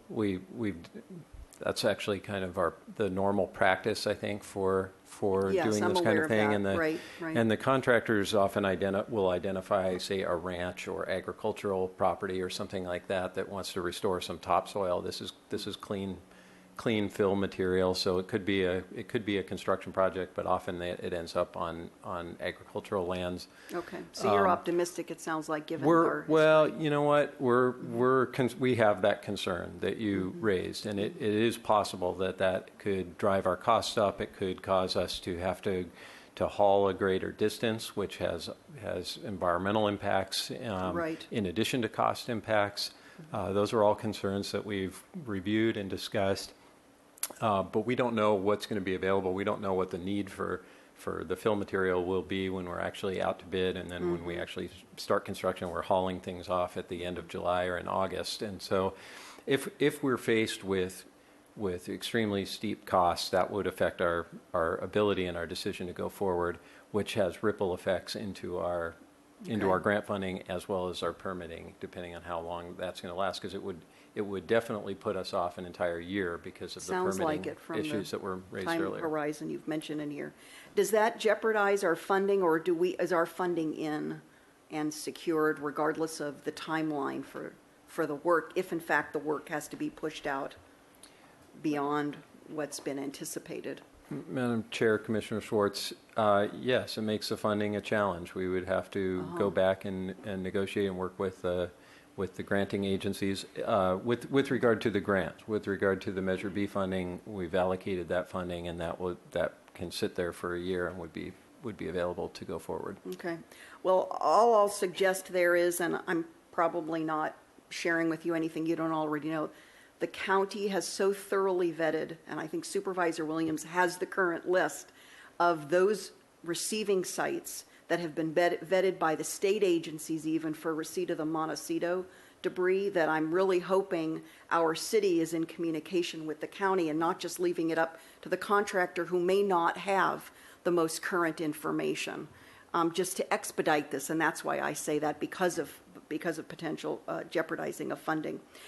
Then on the same page, again, still on the front page of the staff report, there's reference to wood rail fencing that will be placed along the restoration area in appropriate places for visitor viewing.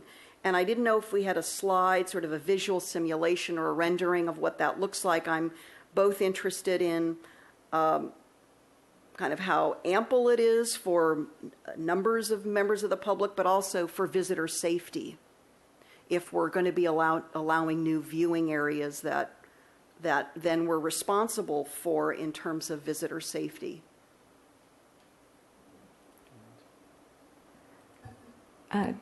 Madam Chair, Commissioner Schwartz, there is a detail in the plan set, at least, that shows. Do you remember which sheet it may be on? I think it would be 11 of 12 for the civil set. Okay. Just as a typical detail of what that would look like. Maybe you could just kind of verbally describe the safety aspects of it, because that's my main concern, not so much, the aesthetics. I'm sure you've looked closely at the aesthetics. The safety aspect being that, this is really designed to kind of keep people out of our restoration areas, keep people from creating social trails down steep creek banks, creating trampling of plants and additional erosion on the creek banks. The areas where we show a opening within that fencing is a existing place where people are accessing the creek, and we felt was a safer opportunity to allow that to continue. Some of the other areas where we have fenced right up to the trail edge is where we were trying to discourage access from areas that are less safe. That's what I was wondering, right up to the edge, right? Especially, with dogs, they get excited whether they're on leash, even on leash. I mean, they can kind of excitedly pull their owners, closer to an area that may be dangerous or otherwise could have an adverse impact on the natural environment. Okay. I would just add, Madam Chair, that we're not modifying the existing trail system that's Okay. in the open space, and Yeah. so and the proposed fencing would could provide additional safety, I guess, from somebody accidentally falling down the bank of the creek. But those are existing trails. We're not moving them any closer, and it may be a misnomer to say we're creating viewing areas. It's really the intent of putting the fencing up is to prevent bank erosion from people going up and down the trails for the length of the creek reach through the park. Is there any, I don't know if I missed this in our report, is there any opportunity for sort of an educational, sort of a demonstration viewing opportunity for the public as you're doing the work? I don't know if there's any meaningful aspect to this regarding educational, but we've had this opportunity elsewhere, and some of it's been under your watch, Mr. Benson. So has that been incorporated into the project? Yes, thank you, Madam Chair, Commissioner Schwartz. This project is sort of ideal to incorporate that kind of educational aspect. That will happen towards the tail end of the project, largely with plantings and things like that. While we're doing the grading, we'll have construction fencing and set up to keep people out of that area, because we'll have heavy equipment operating down in there. But once we get into the planting phase of the project, it's just like at the Arroyo Burro Estuary, it's a really great opportunity for the community to come out and plant those projects. We had feedback from people who participated in those plantings, who came to the public meetings we held for this project, who requested that and wanted to be part of it, and had great memories of doing that earlier. I think my last question is on the conditions of approval. That's Exhibit A. Under B4, that speaks to pesticide and fertilizer use, and states here that will be prohibited. The issue that we've had at Shoreline Park with little critters digging up the park, whether gophers, squirrels, what is staff proposing to use and to do to try to abate that or mitigate that with this project, now that we're really inviting the public to spend more time in the area? And Madam Chair, Commissioner Schwartz, one of the measures we're implementing as part of this project is to cage a number of the trees below ground to kind of prevent herbivore activity below ground. We are actually limited with the conservation easement as far as what we're allowed to do to trap or bait rodents on site. That's actually or even prohibited. the types of products, right? I know this came up at Shoreline, and I don't know that, I'm not going to ask where we are with that, but I know for a number of years we were not successful because of the, I don't want to. It is. Diluted, I don't know what to call it, non-heavy duty product that we used at Shoreline. We continued to have a rodent problem, so maybe you could just take that back. I don't necessarily need a. Well, I would just say we are prohibited on the conservation easement for using that kind of rodent-cide or something. But I can tell you, I've spent some time out at this property, and we have a very robust population of red-tailed hawks and owls doing rodent control out there, and they seem to be a healthy and growing population. Okay, so they'll help us out. And then lastly, I have a question for you about project work hours on page 6 of the conditions of approval. And I know that it's typical for us to list 7 a.m. as the start time. I've heard some complaints from members of the public where there are permitted projects in their neighborhood that the noise activity begins before 7. You know, the trucks arrive, the vehicles, the equipment, and to set up to begin at 7 actually can start as early as 6 or 6:30, especially during daylight savings. So I don't know if staff has a comment for me, but especially with this being a dead end at Allen Road, I don't know what we can do about that, but I don't know if there's additional language that's appropriate, or if staff just wants to talk, you want to talk among yourselves, since it's a city project. It's not an external applicant project, but I think we want to be sensitive to the noise beginning before 7 a.m.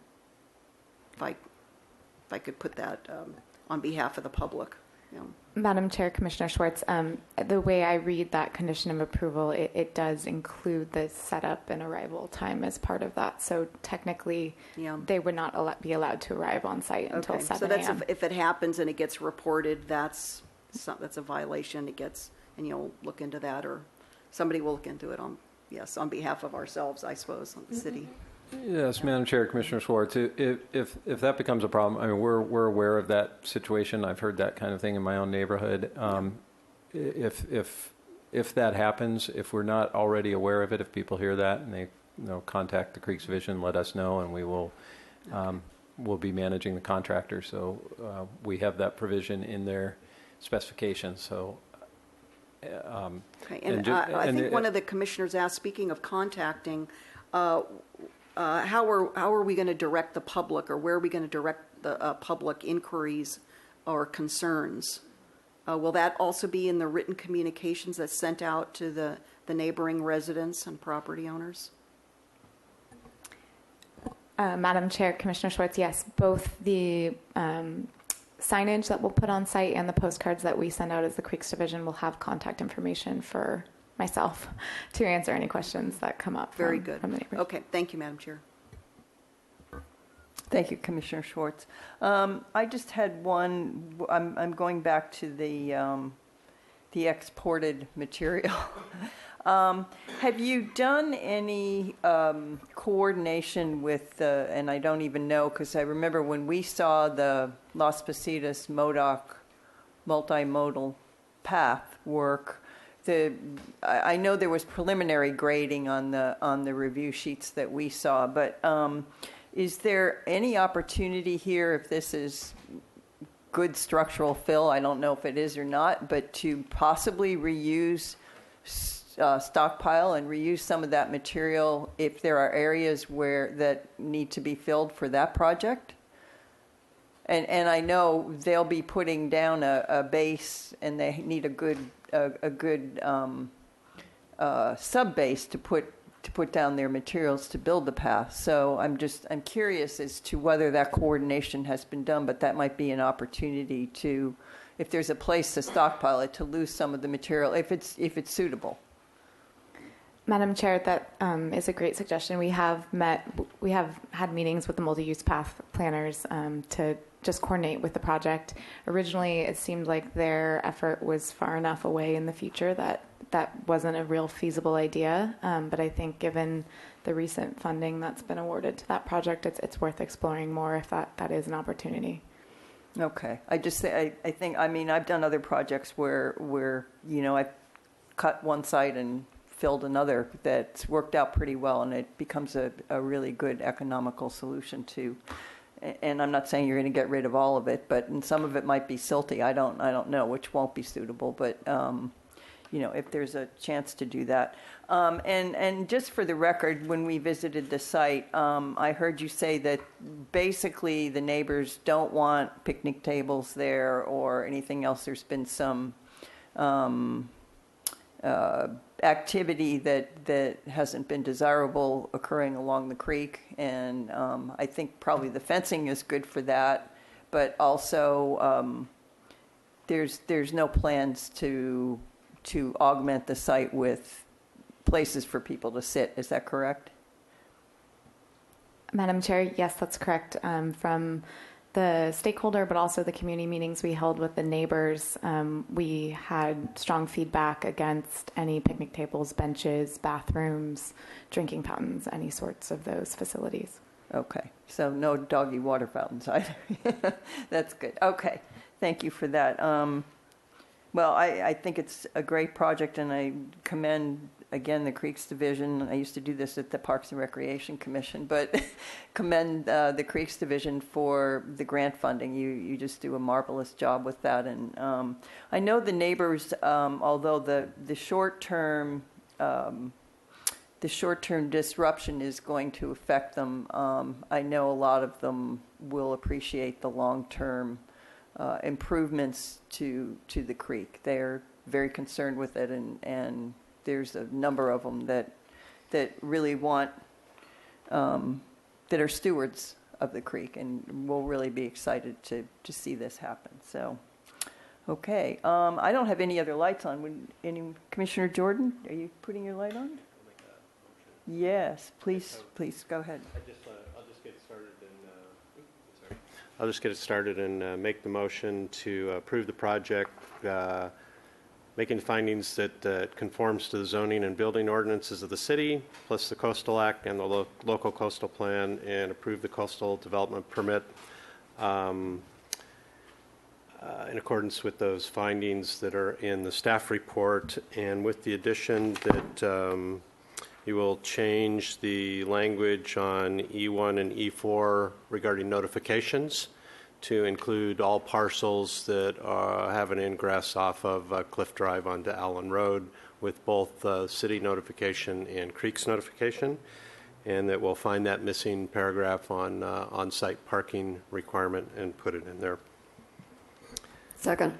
And then I would like to just make some discussion comments now that we have a second. Okay, just one, if I may. Yep. Commissioner Jordan, there was another amendment, and that was on page 4 of the conditions, D2H, which was the irrigation language that Ms. Markey brought up, or sorry, one of you brought up. Okay, sorry, with that also. So with that also, yep. And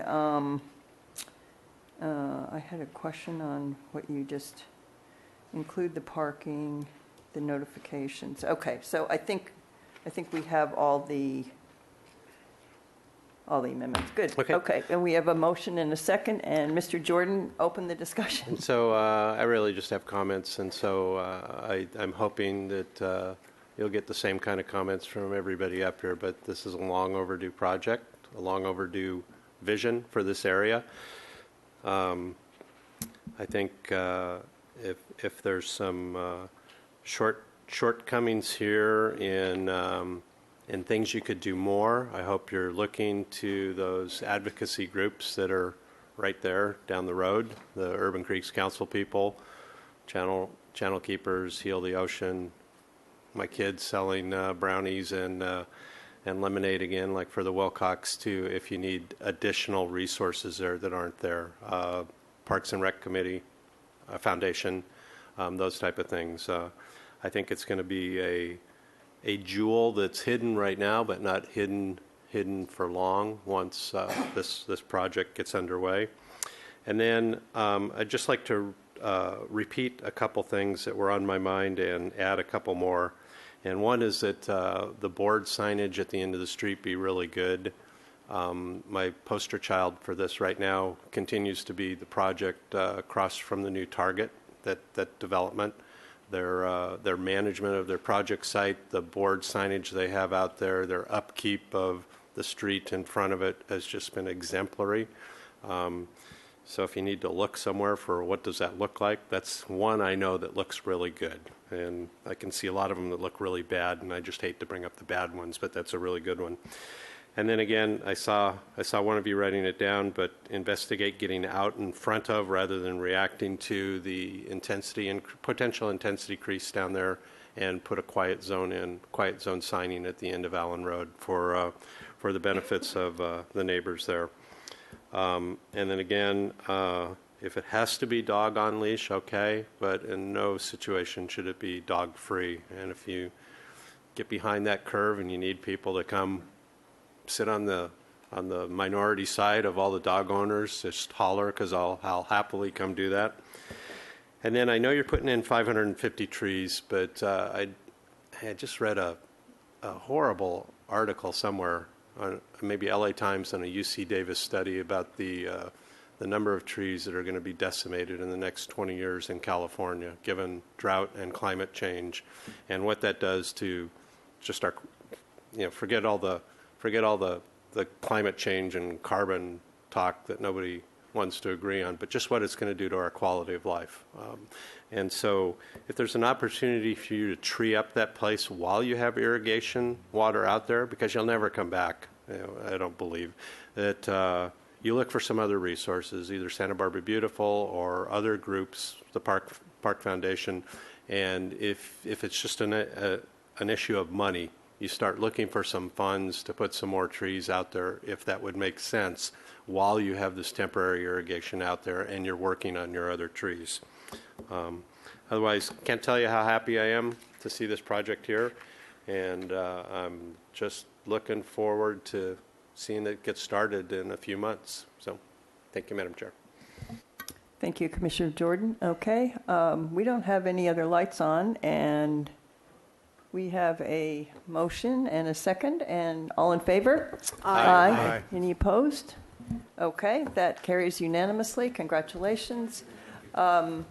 Plans. Would you all like your plans back before you leave here?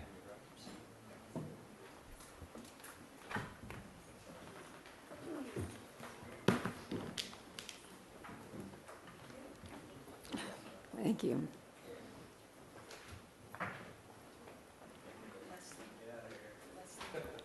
Okay, we have another item on the agenda, a new item, and we will recess until 3:10, which is 7 minutes from now.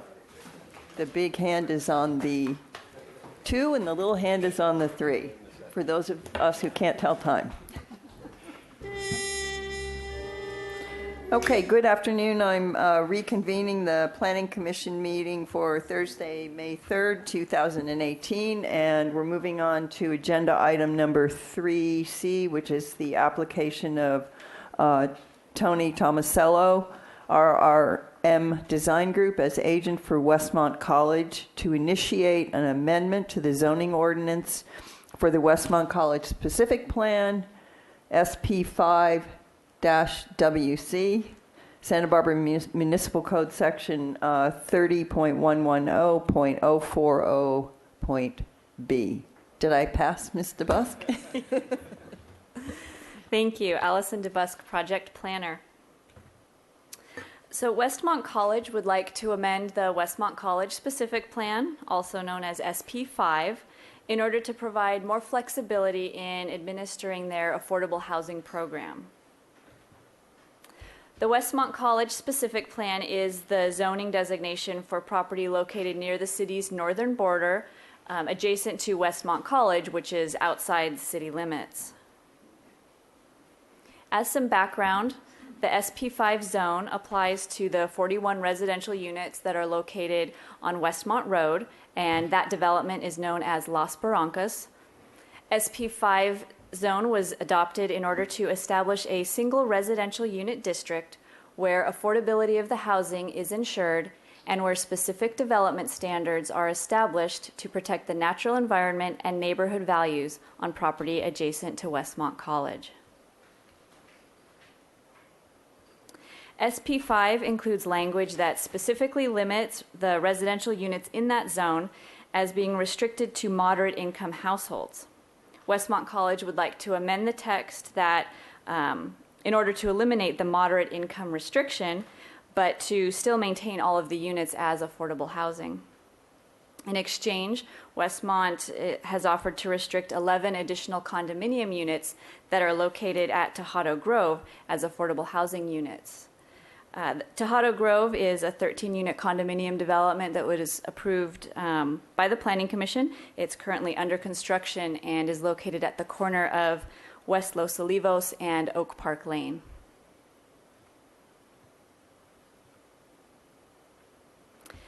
So to summarize that, Westmont currently has 43 housing units that are restricted as affordable housing, and they are proposing to restrict all 54 units as affordable housing. So as they're currently proposing it, 20 units at Las Barrancas would move from the moderate income category to a sliding affordability scale that ranges from moderate to price restricted. 11 additional units at Tejado Grove would move from market rate units to the sliding scale that ranges from moderate income to price restricted. So staff and the applicant are still early in the process of studying the request, and so a complete analysis of the proposal has not yet occurred. The process for a specific plan amendment actually involves quite a few steps, including multiple reviews by the Planning Commission and the City Council. So we're currently at the Planning Commission initiation hearing, and if the Planning Commission chooses to initiate the request, then staff will get deeper into the details of it and analyze it with our current housing policies. I do want to be clear that initiation of the amendment request does not in any way bind the Planning Commission to a future decision on the project. That would be before you for a separate action. So that concludes staff's report, and the applicant can provide a bit more information on the proposal. Thank you. Thank you, Mr. Busk. Okay, welcome. If you would state your name for the record, and I can give you up to 15 minutes for your presentation. Thank you. Thank you. Jenna Harris. I am the college real estate officer at Westmont College, and in my role, I administer the college's faculty housing program. During my 24 years at the college, I have seen firsthand how the college affordable housing program has proven to be a significant asset to recruit and retain high-quality faculty from all across the country. Over the past 14 years, the college has been preparing to provide additional housing for its employees. In 2009, as you heard, we received approval to build 13 condominiums on property owned by the college at the corner of Oak Park Lane and West Los Olivos. The approval included a limited number of affordable units. Last June, we broke ground on the project we've named Tejado Grove, and it will be completed this summer.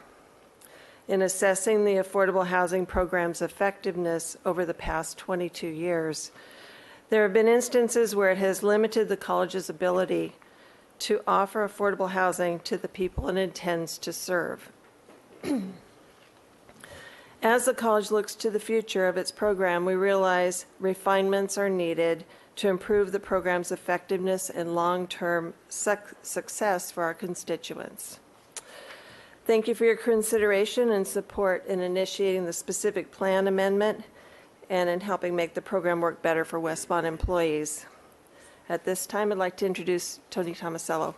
He'll present our program. Thank you, Ms. Harris. Yes.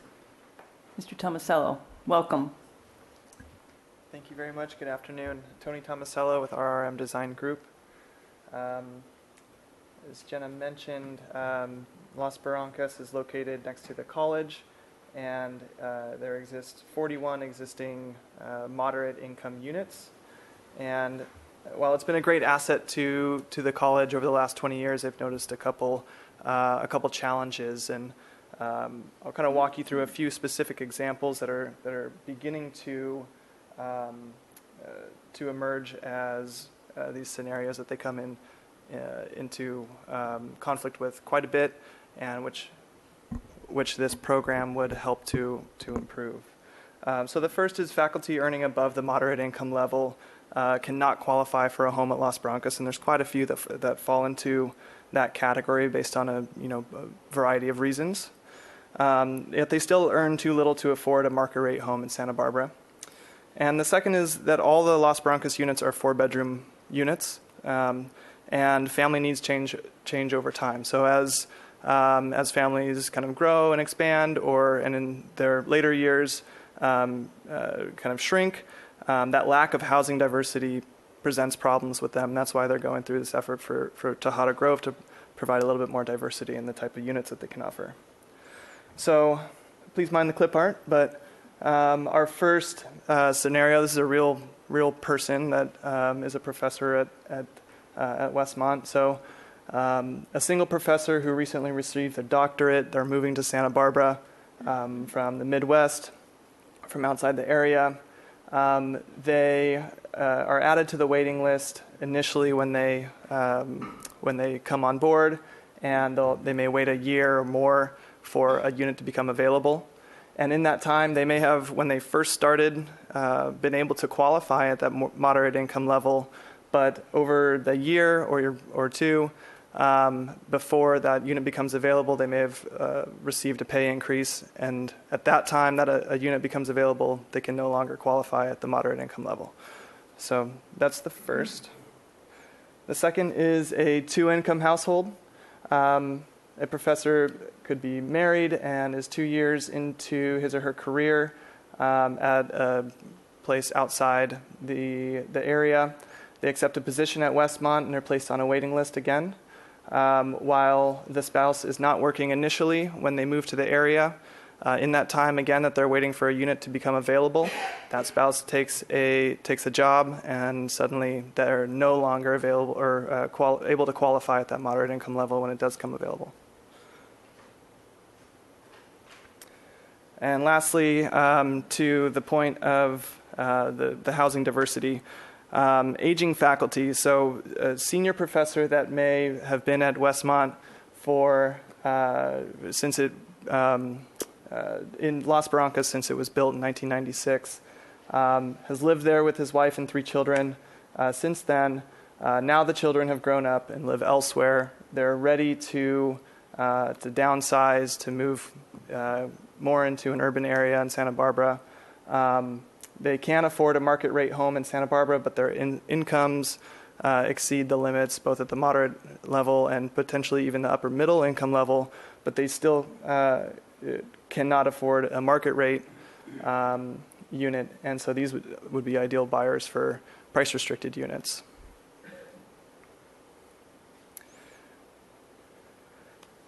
As Jenna mentioned, Westmont has embarked on Tejada Grove to build these more diverse units. The goal and objective that they have been working on since it was initially approved in 2009 are to combine these units with Las Barrancas into one affordable housing program and covenant.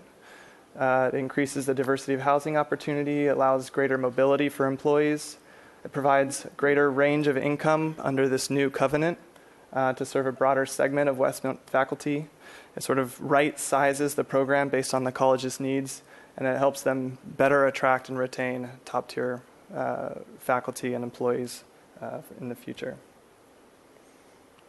It's also on Tejada Grove. When we were here about this time last year for an amendment to the project, We were working to try to get this program approved or kind of going hand in hand with the project approvals at that time.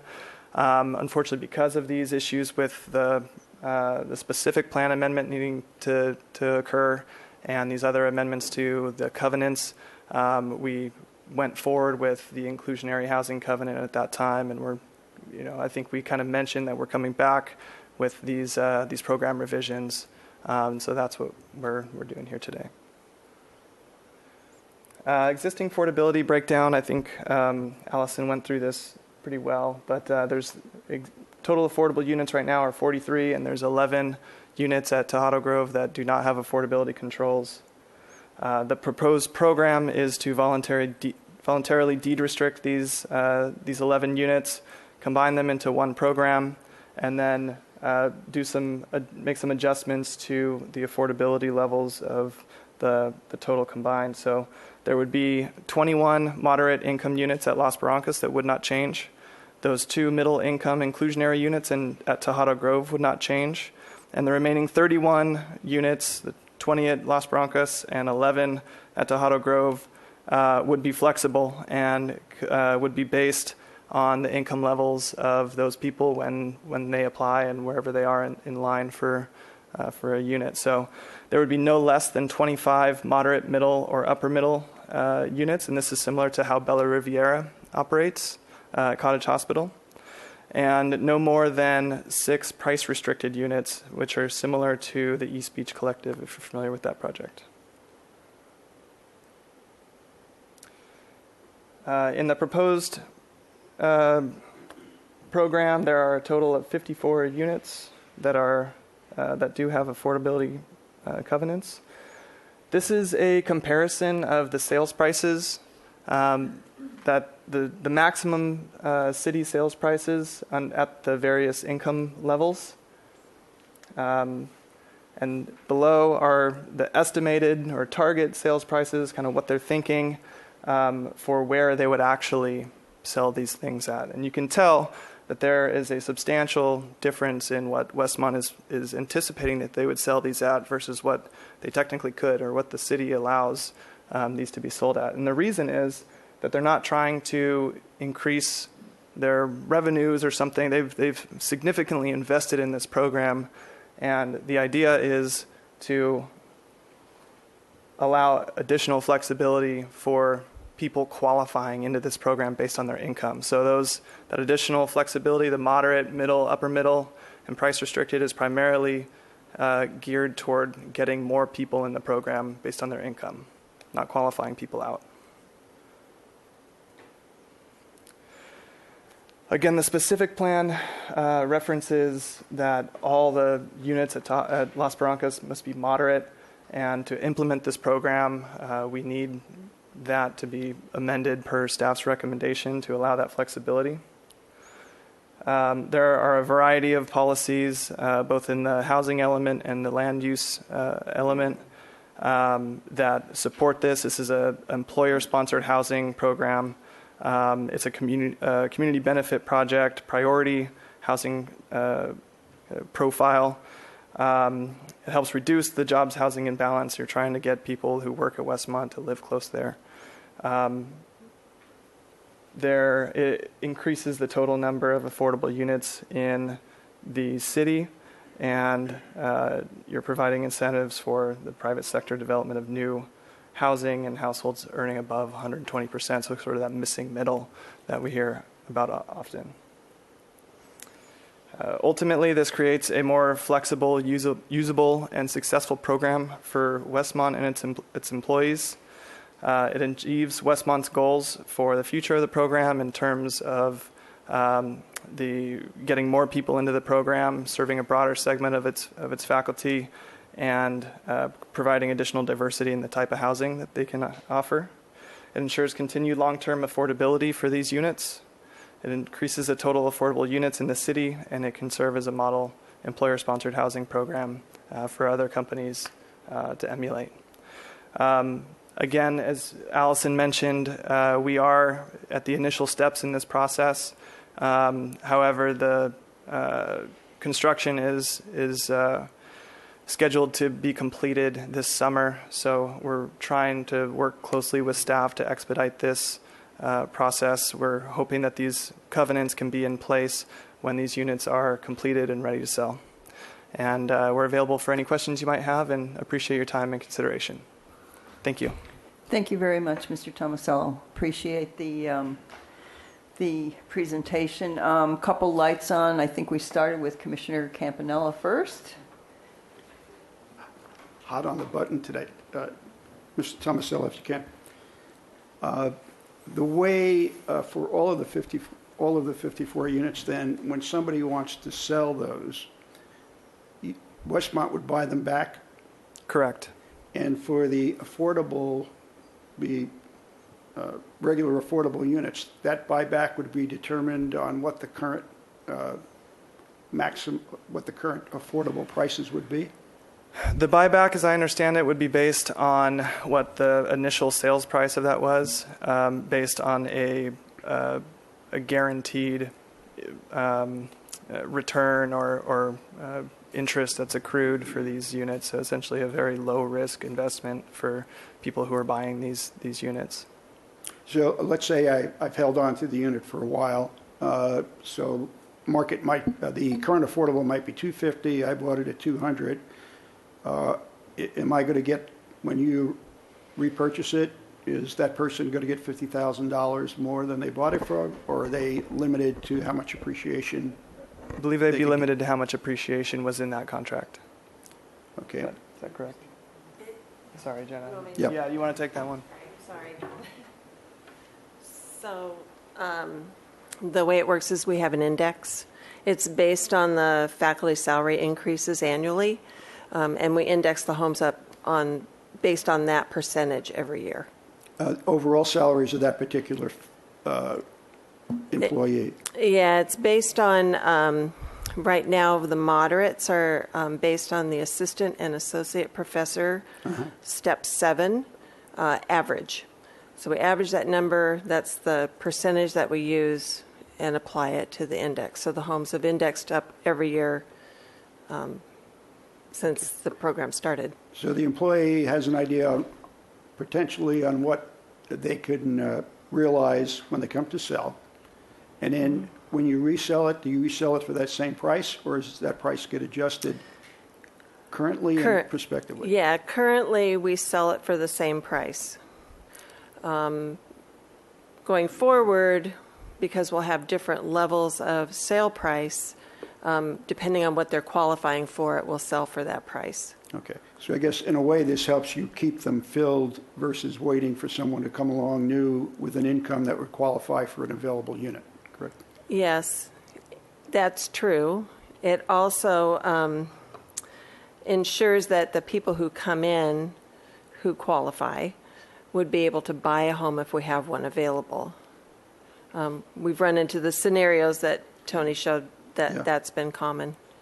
On the, prospectively, on the 6, let's say, price-restricted units, how would those prices be determined? They were on the slide. What are they based on? Well, they're based on a projection that we did for 10 years out, trying to figure out what we project salaries to be and what would be affordable to our folks, over time. So would it's just a matter of their income level, but the basis of pricing for the 6 as well as the capital A affordable is the same, based on salaries? Yes. Okay. There'll be different levels, but yes. Yep, trying to accommodate a broader level of the salaries. Yes. And the appreciation would be based, what you'd buy it back for, and the appreciation would be based on the same parameters of salary increases for those ranges? Yes, that's what we anticipate. Okay. And last question, I guess, what, on the owners of the homes, how long, on average, would you say, or range, do they stay working for Westmont? How long are they in the homes? Well, they come in as tenure track, and so we hope they're going to spend the rest of their working lives at Westmont. Wow. So we have professors lots of them who've been there 35 years. And we have folks who are in Los Barrancas who've been there since they were built in 1996, and they're not retiring yet. If they retire, can they stay in the units? No. Okay. Have people voluntarily left the program in order to buy market units, let's say, in the area? Yes, a few. So they were able to make a transition from when they started at an affordable unit to go out and buy a market unit? Yes. Respectively? Yes. Okay, good. Thank you. Uh-huh. Thank you, Commissioner Campanella. Commissioner Lodge, I think you were next. Thank you, Madam Chair. Excuse me. I'm a little confused about the price restricted thing. These are all for sale units. The ones in the moderate upper and up to upper middle income depend on what their income is, whether they qualify and buy for it. Right. Whether they qualify for the sale prices on those. But the price restricted, how are the purchases for those determined? I'm a little... Well, they wouldn't qualify for any of the affordable housing limits, the income limits. They wouldn't qualify under those. So those would be the ones that we would put at price restricted. But they couldn't qualify to buy in the community either. I understand that, but okay. Chair Wiscombe and Commissioner Lodge, yes. Just to let you know, that is something that we're still working on. We don't have an exact formula on how best to establish that price. Westmont gave us some ideas for what they think. Our housing staff has provided a response on some other concepts to consider, so we're still working that out. Okay, thank you. Mr. Campanella's questions were the answers to those, or took care of my other questions. Okay, thank you. Commissioner Schwartz. Thank you, Madam Chair. I think my first questions are to staff. So on the first page of the staff report, and I think you just answered Commissioner Lodge's question, but I have a follow-on. You mentioned that establishing unit pricing is something that staff is working on with Westmont. I heard you also say that looking at all of our housing policies vis-a-vis the proposed amendments to the specific plans and other. Is there anything else that is outstanding that you anticipate now, Mr. Bucks, that will be in the analysis that needs to be done after we initiate the amendment? Chair Wiscombe and Commissioner Schwartz, I think one thing that we'll be looking at a little more specifically are the numbers of units that we have in each income category, just so that you can see what the city has and how this will impact our production levels for each income affordability category. I think that's the main additional thing that we'll be So unit pricing, into. number of by income category, are those two big areas of discussion? Anything else? We'll also be working really closely with the applicant on what the affordability covenants look like. What are these legal documents that will bind the college to the program? And so city housing staff will be working very closely with the city attorney's office and with Westmont on those. Okay. All right. My next question then for staff would be, let me just go here. Hold on one second.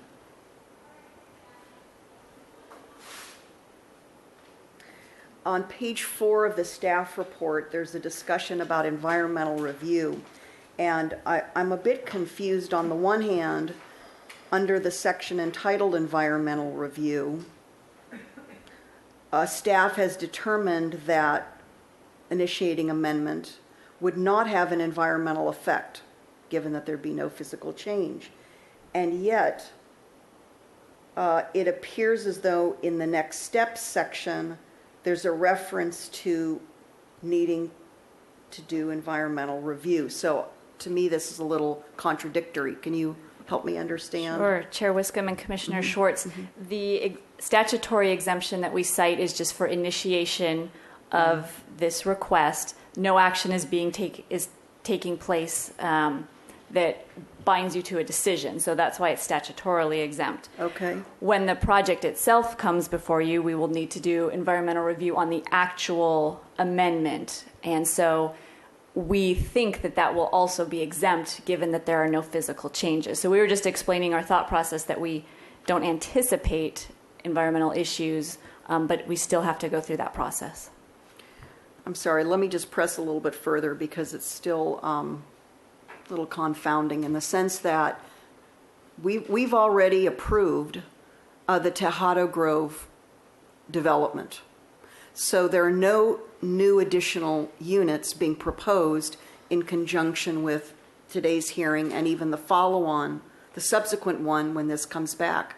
So what would trigger a need for environmental review? Maybe it's just a kind of a Chair follow-on Wiscombe education for me, but I'm not seeing it. Yeah. Commissioner Schwartz, it's just that any action that the city takes needs environmental review. Okay. It's not that we anticipate a specific impact. It's just that we need to do that review, and it's not based on the houses that were already built or the condominiums that were already approved. It's just on the language change Or the in the uses ordinance. because... Or Correct. The uses have been approved. Yeah, okay. Okay, and then I think to Westmont, if I could ask just a few questions. In our staff report and under this housing program, there's a reference to faculty and employees. It doesn't just say employees. So I was curious as to whether or not you consider faculty versus non-faculty employees differently in terms of this program and the lottery and the eligibility, the lottery, and so forth. We do.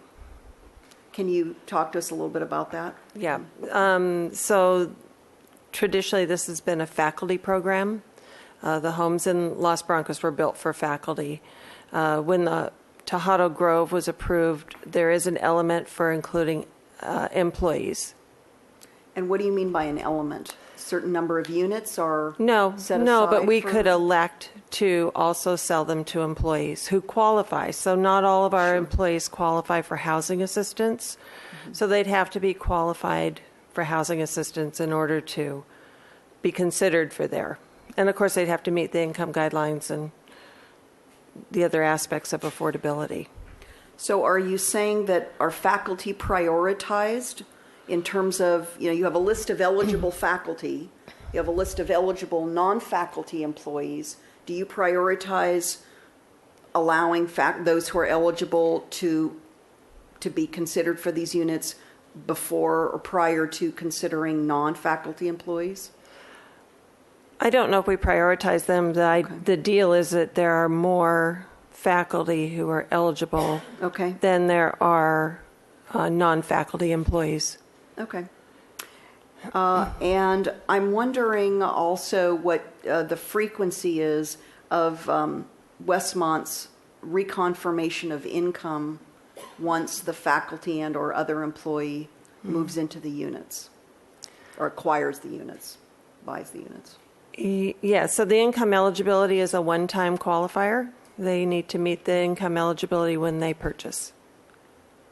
So there's that's interesting. So there's discussion. So that's unlike our housing authority, City of Santa Barbara, that does, I believe, does annual confirmation. So I'm just curious then, as some of these employees have salaries that increase over the years, or there's now a second person in the unit, the home, and now that bumps them up beyond where they needed to be initially. That's not reevaluated by Westmont, and they can stay in that unit for however long they're employees of Westmont, or if they'd like to move to another unit, then do you reevaluate their income if they ask you to move, like from Los Barrancas to Tejado Grove?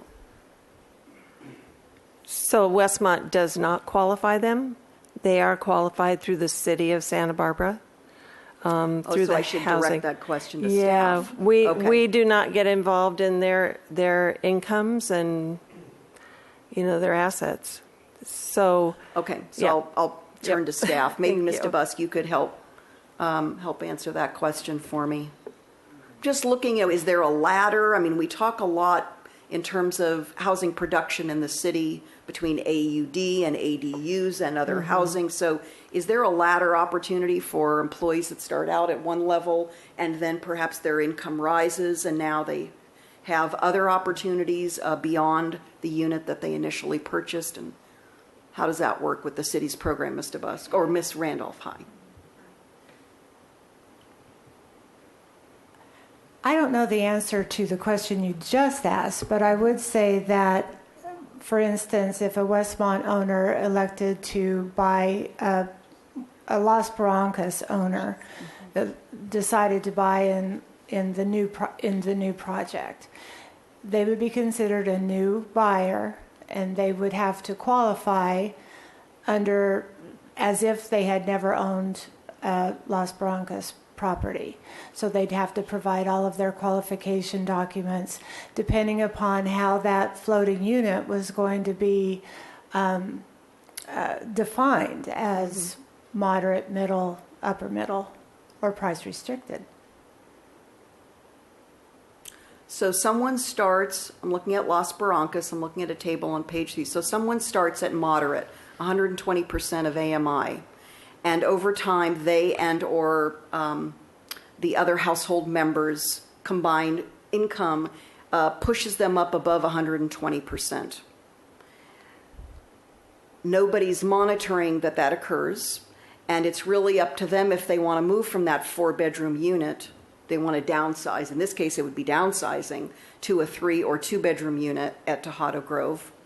And so at that point, is their income when they change units, when they then acquire, because they're selling one and buying another? Aren't they technically doing that under our program?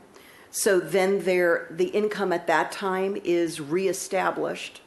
And then allowing for this new flexible formula or methodology, if in fact they've moved now, they've transitioned in a sense from moderate to middle or moderate to upper middle, right, 120 to 160 AMI, then they would qualify for, and then we reestablish kind of their base, their entry income. Exactly. That's what happens. Okay. Yep. Okay, very good. That's helpful. And let me just see if I have any other questions. I think my last question for Westmont is, I'm curious if, maybe unbeknownst to us at this point, is Westmont looking to acquire additional properties in the near future as part of this amendment and expanding your program? Well, actually, why don't I ask a different question first? How many are on your wait list? How many faculty and employee members are on your wait list to purchase these units, these types of units? There are currently 7. On a wait list? Yes. Okay. So then I'll go back to that other question. Are you actively looking to acquire other properties for employee-sponsored for sale housing? No. Can you share with us why? Is it just a financing issue? Is it? Yeah. Yeah. Okay. I didn't know if there was some other reason, but. No, it's the cost. We put a lot of money into this particular program, and we're not expecting it back. I mean, based on the prices we're going to sell them at, we'll be at a deficit. So there's no plans currently to move forward with buying anything else. Okay. Okay, thank you. Those are my questions at this time. Okay, thank you, Commissioner Schwartz. I'm going to just make sure do we have anyone here for public comment on this item? I don't think so. So seeing no one, I am going to close public comment officially. And then, okay, so now we're back to the Commission for deliberations, comments. Commissioner Campanella, you have your light on. I'll defer if anybody has a question. I already asked mine. I have some other questions. Go for it. Anybody else? First? Okay. For the price-restricted units to staff, is the qualifications the same rather than assets and no other real estate type of restrictions that would occur on the normal affordable program? Well, we haven't really established what the Westmont program is going to be. We have another price-restricted project, the East Beach Collection. Mm-hmm. And actually, those folks, we just verify that one of the purchasers either lives or works in Santa Barbara, and that we do get information about their income, but they don't have to income qualify at all. They do have to verify that this will be their primary residence. Mm-hmm. And in that project, we do monitor them annually, and their price goes up. I believe it's 2% a year. Yeah, thank you. I had worked on that program before East Beach. I worked on it with Scott for Vincent for a while. Yeah. And one of the items was to not restrict it to assets, because at a certain income level, people have assets. They don't want to sell them. And the fact that they're going to live there probably should be good enough. And that was price restricted only, and I think it was 2.5% a year max, similar to what Westmont's proposing. Mm-hmm. So I would just, you've seen the program, you've seen the results, so I think that would be one thing to consider for those 6, that probably it's not the same underwriting as you go up in the income range, in order to facilitate more people qualifying at that level. Yep. And then my last question for Westmont is, the 11 units, have they been sold, or you have not started yet? No, we haven't started yet. Okay. So if you, on some units, given what you're proposing for your mix, sometimes you're going to win, sometimes you're going to lose. You may have to buy a unit at market, but have to resell it because your next person in line is a lower income. Mm-hmm. And so you may have to buy it at a high price and then sell it at a low price, 2 different units, right? Yeah, Where you're going to be cash out of pocket. Correct. But if you start out with these 6, perhaps that enables you to get a little reserve. In other words, now you're selling the units a little bit higher than you anticipated. Would that give you some cash to put away for those periods of time when you have to go negative on a sale? Yeah, so we'll have an accounting system that would allow us to have a flow in and out depending on what's needed that year or for each individual sale. Mm-hmm. Okay. Yes. One more. Thank you. One more Sure. comment, I think, on East Beach, which it seems Westmont is doing too. I believe people have moved out of that into market units. You've had a number of people over the years, similar to Westmont, right? The turnover hasn't been that much, but the ones that have gone into properties here in town, for the most part. Mm-hmm. I don't have the stats, but I was looking the other day, and they did move into market rate units. So one of the benefits for this restricted pricing, even above moderate, is people can start saving money. Your taxes are lower than they would be in a market unit. Mm-hmm. You certainly can resell it easily. So that all helps get you a little nest egg to move on, I would think. Exactly. Just to address Commissioner Schwartz's comments about not requalifying people annually, that's one of our goals, is to hopefully allow people to build up a nest egg so that they move out of the affordable unit and make it available for the next family that needs one. Okay, thank you. Mm-hmm. Okay, thank you, Commissioner Campanella. We're on to Commissioner Jordan. Thank you, Madam Chair. We're up to comments, right? Sure. Okay. I have one more question, Madam Chair. Oh, okay. Go ahead, Commissioner Schwartz. Ms. Randolph, back to you. I thought you just said that the city does re-verify income annually at East Beach Collection. No, we monitor them. We don't look at their income. We just... What's the difference between monitoring and what do we verify that they're occupying the property. Oh, I see, in that regard. Yeah. Okay, Yeah. okay, thank you. Okay, Commissioner Jordan. Last call, huh? Go for it. So I'm all in favor of initiating. You heard the caveat earlier, but let's initiate. This to me is has in my experience sitting up here, has always been a missing link in all of the city efforts, and that's the small A, that middle income area group.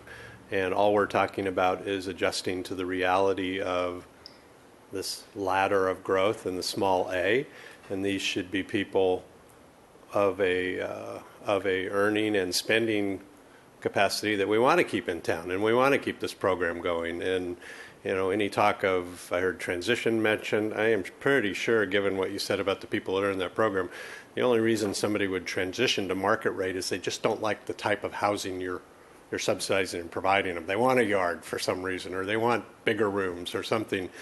And I think it's a great program. It's a segment of working class that you want to continue to emphasize, and on top of that, it's a semi-world-class liberal arts private university that's in our midst and is a blessing to be in our midst, to go along with all the other opportunities in town. And we should do what we can to support that and recognize that I think the structure you're under now is almost 25 years old, and dollars have obviously changed since then, and I don't see any reason to begin to penalize that dynamic. There's a lot of positiveness to that, rather than restricting it or holding it back and watching people in this earning category migrate out of town somewhere else and be left again with the very wealthy or the working service class. So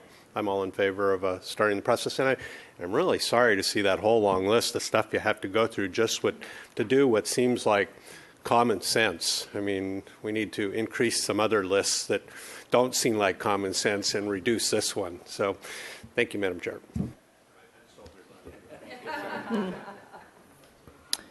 Thank you, Commissioner Jordan. Commissioner Schwartz? Yes, I will be supporting the initiation of the zoning ordinance amendment. And I just want to say I'm so pleased and happy to support this increased flexibility in the program. There was a time in Santa Barbara's history where higher education faculty and employees could, on their own, afford to purchase homes. That's how my family came here from Boston in 1967. Because you could, a family of 6 could afford to buy a home on their own, not even subsidized by, in this case, UCSB, which is why we came here. So times have so significantly changed that to attract and retain quality employees, including faculty in our higher ed institutions, Westmont is stepping up, and I'm sure investing significantly. I don't know to what extent, but the time has come, I think, for our mid and large size employers to, and I'd like to see more of that. Commissioner Jordan commented on this. I wish more were coming forward. I don't, that's for another day. But at any rate, I'm very pleased that Westmont is doing this, and I really hope we can be as supportive as possible in building in as much flexibility as possible for these reasons. So thank you, and I am supportive.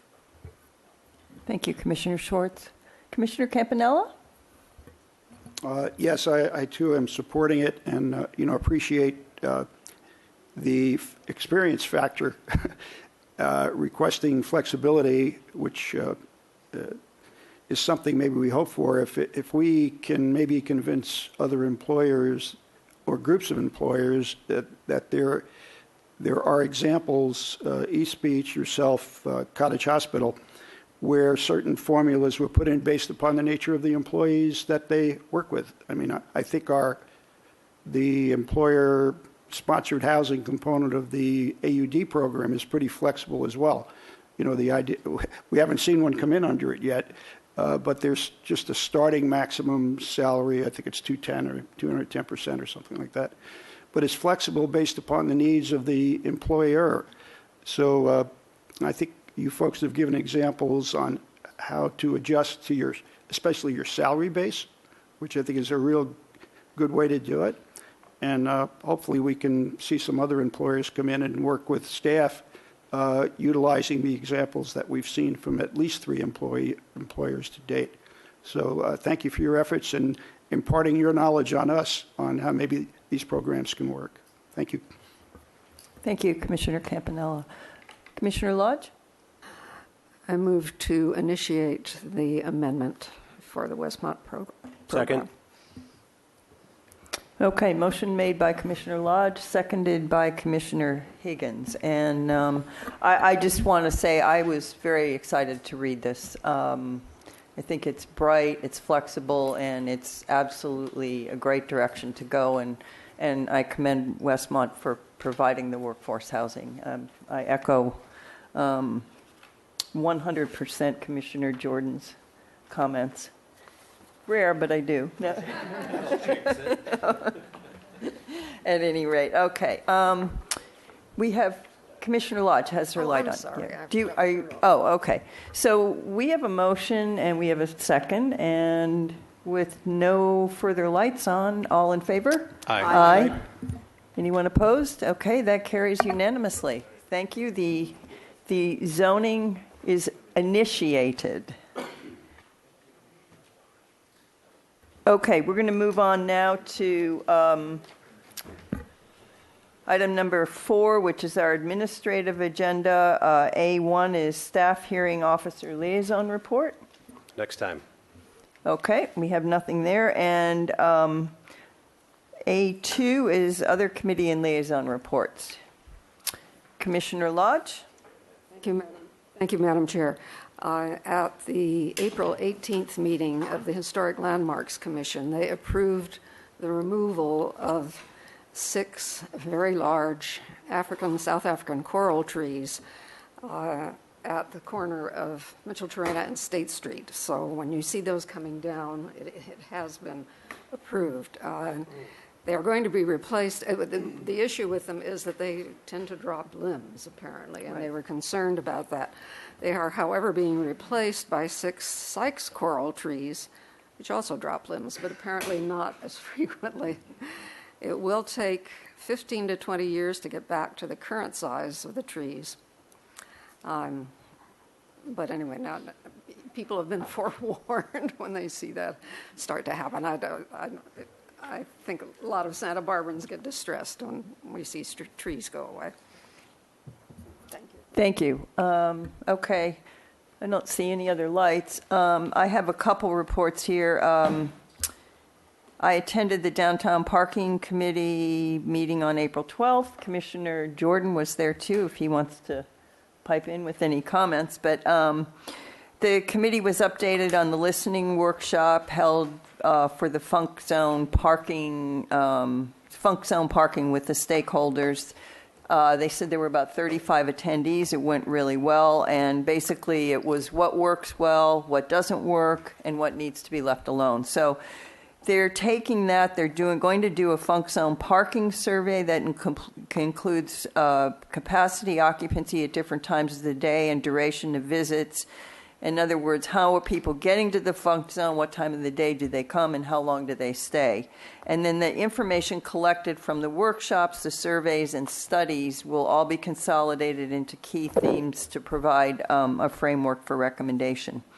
The committee also received a briefing on parking and business improvement areas, annual assessment report, and there were no recommended changes for fiscal year 2019.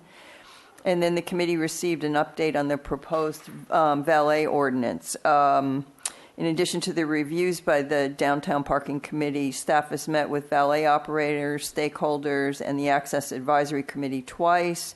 And the proposed ordinance is expected to go to Ordinance Committee in June, and it focuses on 2 main areas for access, new construction, and existing valet operations. And then I did review the tape from the Parks and Recreation Commission meeting for April 25th. And I just wanted to report that, the carousel building, the shell, has been refurbished and is open for use. They had a